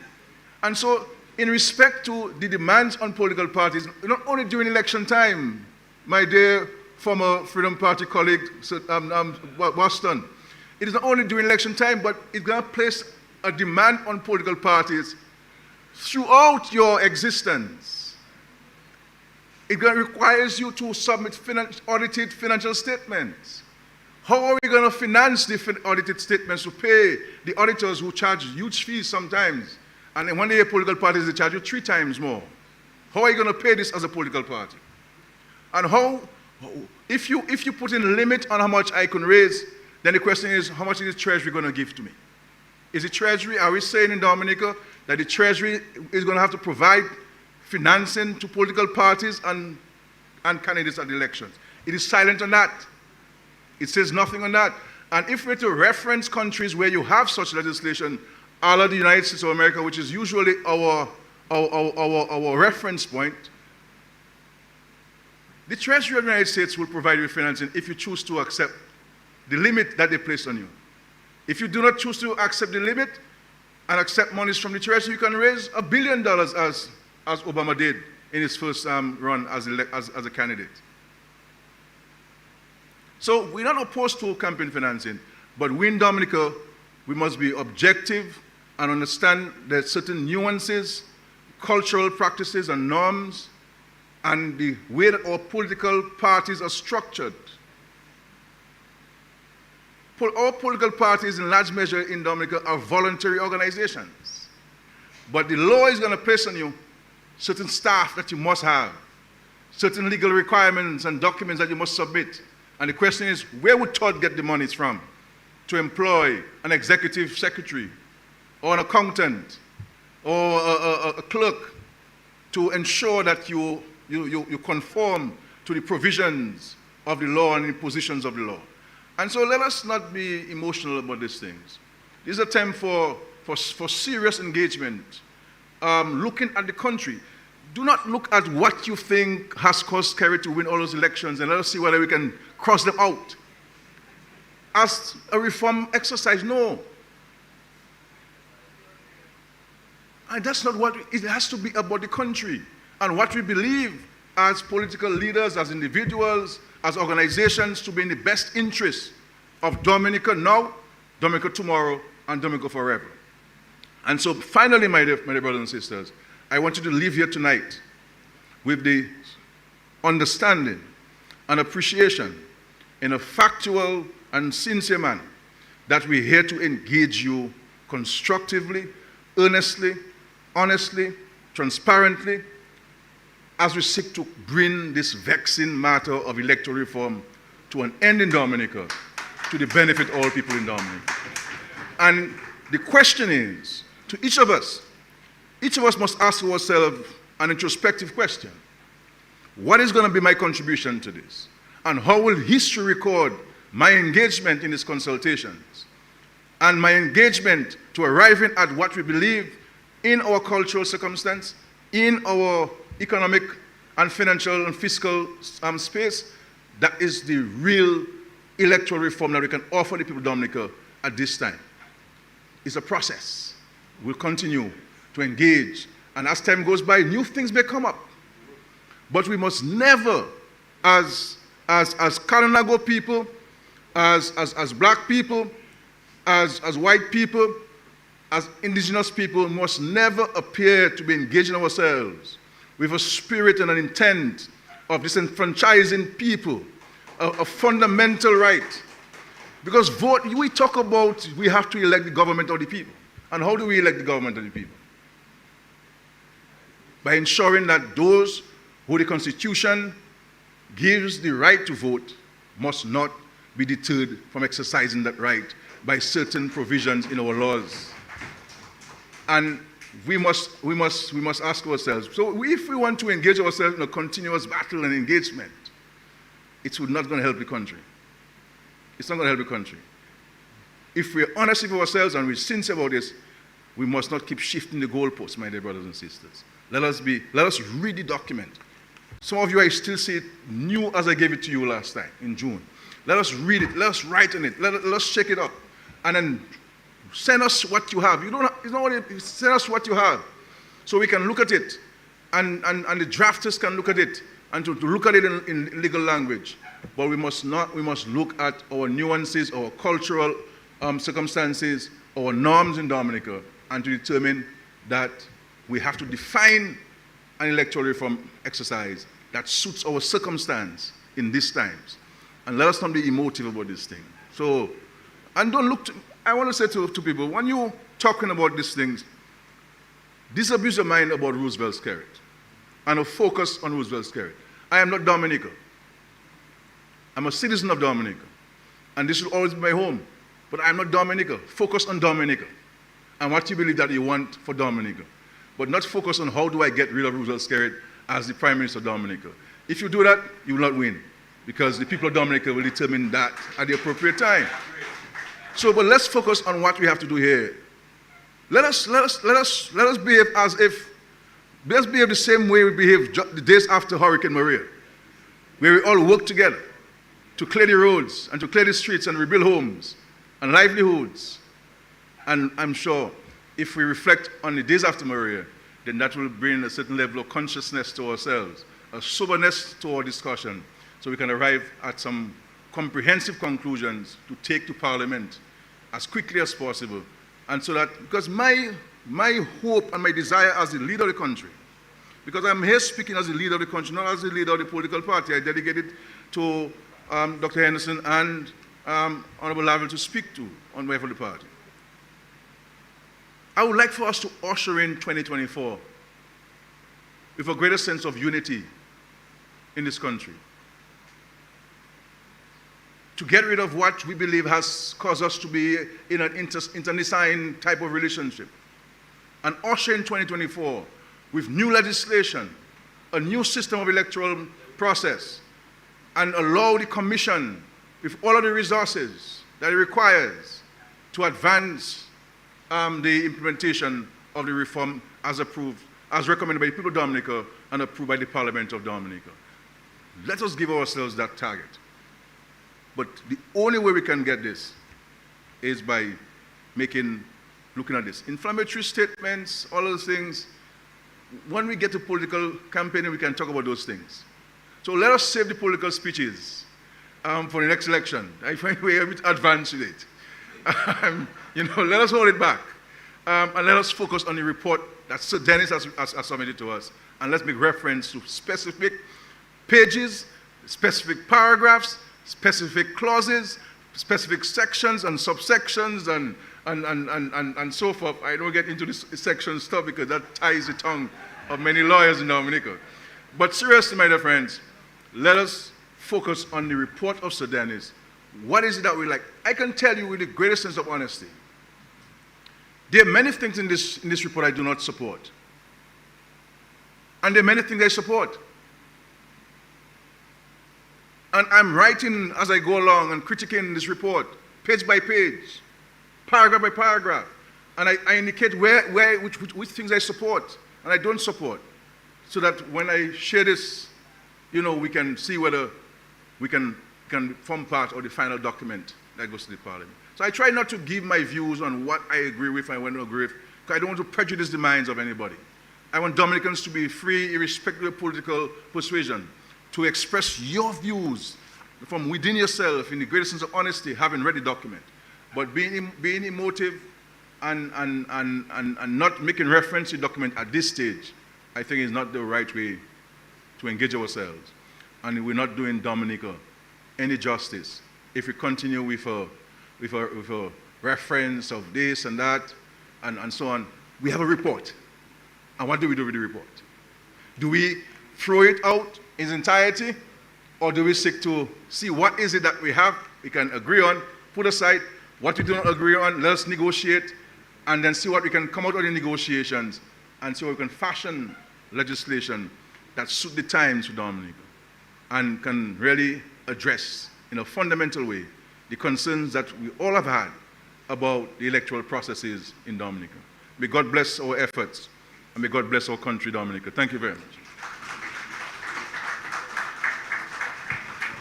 Thank you, Prime Minister, and we're calling this consultations to a close. Sorry that we kept you so long, but I think it was important for all views to contend.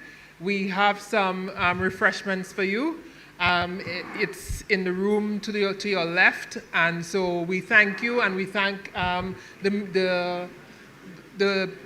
we thank everyone for participating in this discussion, and those virtually as well as in this room. So thank you very much, and have a safe journey home. Thank you. We just concluded the second of the stakeholders group the second stakeholders group with the political parties and independent candidates. This one tonight lasted longer than the one of the night before, very much more interaction with the political parties, the independent candidates. They were able to give their various views, comments of what they think of the report, and we heard from the side of the United Workers' Party. We saw that Mr. Linton spoke on behalf of his party, and also that of Mr. George, Nicholas George. We saw independent candidate Nicholas spoke, and also we saw from the Dominica Labour Party side Vince Henderson, and that of Mr. Kasani Laville. We also saw from the third the Team Unity Dominica themselves making their presentation. So tonight, again, it was a very full house where quite a number of people actually came in themselves to bear witness of this conversation, to speak on the report. And as the program is concluded, I'm seeing the Honorable Prime Minister and Lennox Linton in conversation. That's a good photo op for many people, I'm sure, to see that of Mr. Linton and the Honorable Prime Minister in conversation. And I'm sure that tomorrow you will see this on social media. Yes, Mr. Joseph. It was a very insightful night this evening. We had a lot of the parliamentary individuals here at the State House, reviewing and listening to the views of everyone who shared about the electoral report. And it seems that they had their concerns well tended to, and hopefully in the further discussions we'll have more conversation taking place about the actual report. So we're right now going to conclude this evening, as we're seeing everybody going over, shaking hands and doing a few other secondary conversations with themselves and their peers here at the State House. So we're now just going to wrap up and go back to everyone who's listening at home, tuned in on DBS Radio. We want to thank you for being tuned in with us. My name is Nicholas Dennis. I have been the technical scene tonight, and I was joined with Mr. Cecil Joseph, who gave his views on the actual electoral reform. So as we close out tonight, Mr. Joseph, what do you think we're going to see tomorrow with the next activity within the electoral reform?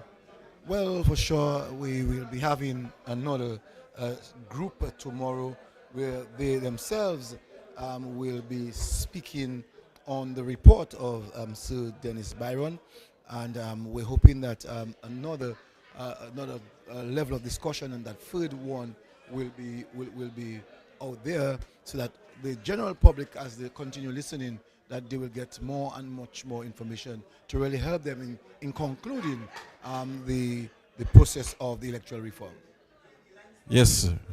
All right. I do see tomorrow we're going to have the professionals and the academia giving their views on the actual electoral reform report. So which means that you're going to be seeing people from the universities, you're going to be seeing people as professionals themselves giving their views on the issue of the electoral reform. And that too, I can almost guarantee you that it will be a program that will be again well listened to, well attended by the persons that were given the necessary invitation. And so discussion will be ensued to really help in the development of the electoral reform. We heard the Prime Minister making note that he would like to see we can usher ourselves as a country in 2024 with the electoral reform completed. Yes. Just to give some insight, tomorrow we should have public service, managers of the financial services, university and college professors and administrators, medical professionals, engineers, professional engineers, and a few contractors. So you are saying that we'll be having a few contractors, a few professional engineers, and you also indicated that there will be medical professionals and that of students from college and university, and administrators, managers, and financial services. So tomorrow is going to be a really interesting one where you have a great number of personnel coming to the consultation that will be giving their views. And as we go along, we saw yesterday the views of the legal fraternity, and today we saw the presentation of the political organizations. Yes, Mr. Joseph. So we're going to say adieu. Good night to everyone. And thank you for tuning in to DBS Radio, the national station. And I just want to say thank you very much, Dennis, for being in my presence, and that we, as a radio station, really helped in helping others to know what has been discussed. As a national radio station, we see it as of our duty to help frame and shape the minds of others so that they can understand what the wider audience believe in various other subjects. Tonight, we were dealing with the issue of the electoral reform. So from me to you as the technical man on duty, and to all the listeners who are tuned to the nation station DBS Radio, I want to say thank you and good night. Yes, good night. Remember, I was the technical / announcer. All right, technical / announcer. So we're going to go across to Ted Daly's studio to get you some music, and then we get into BBC. All right.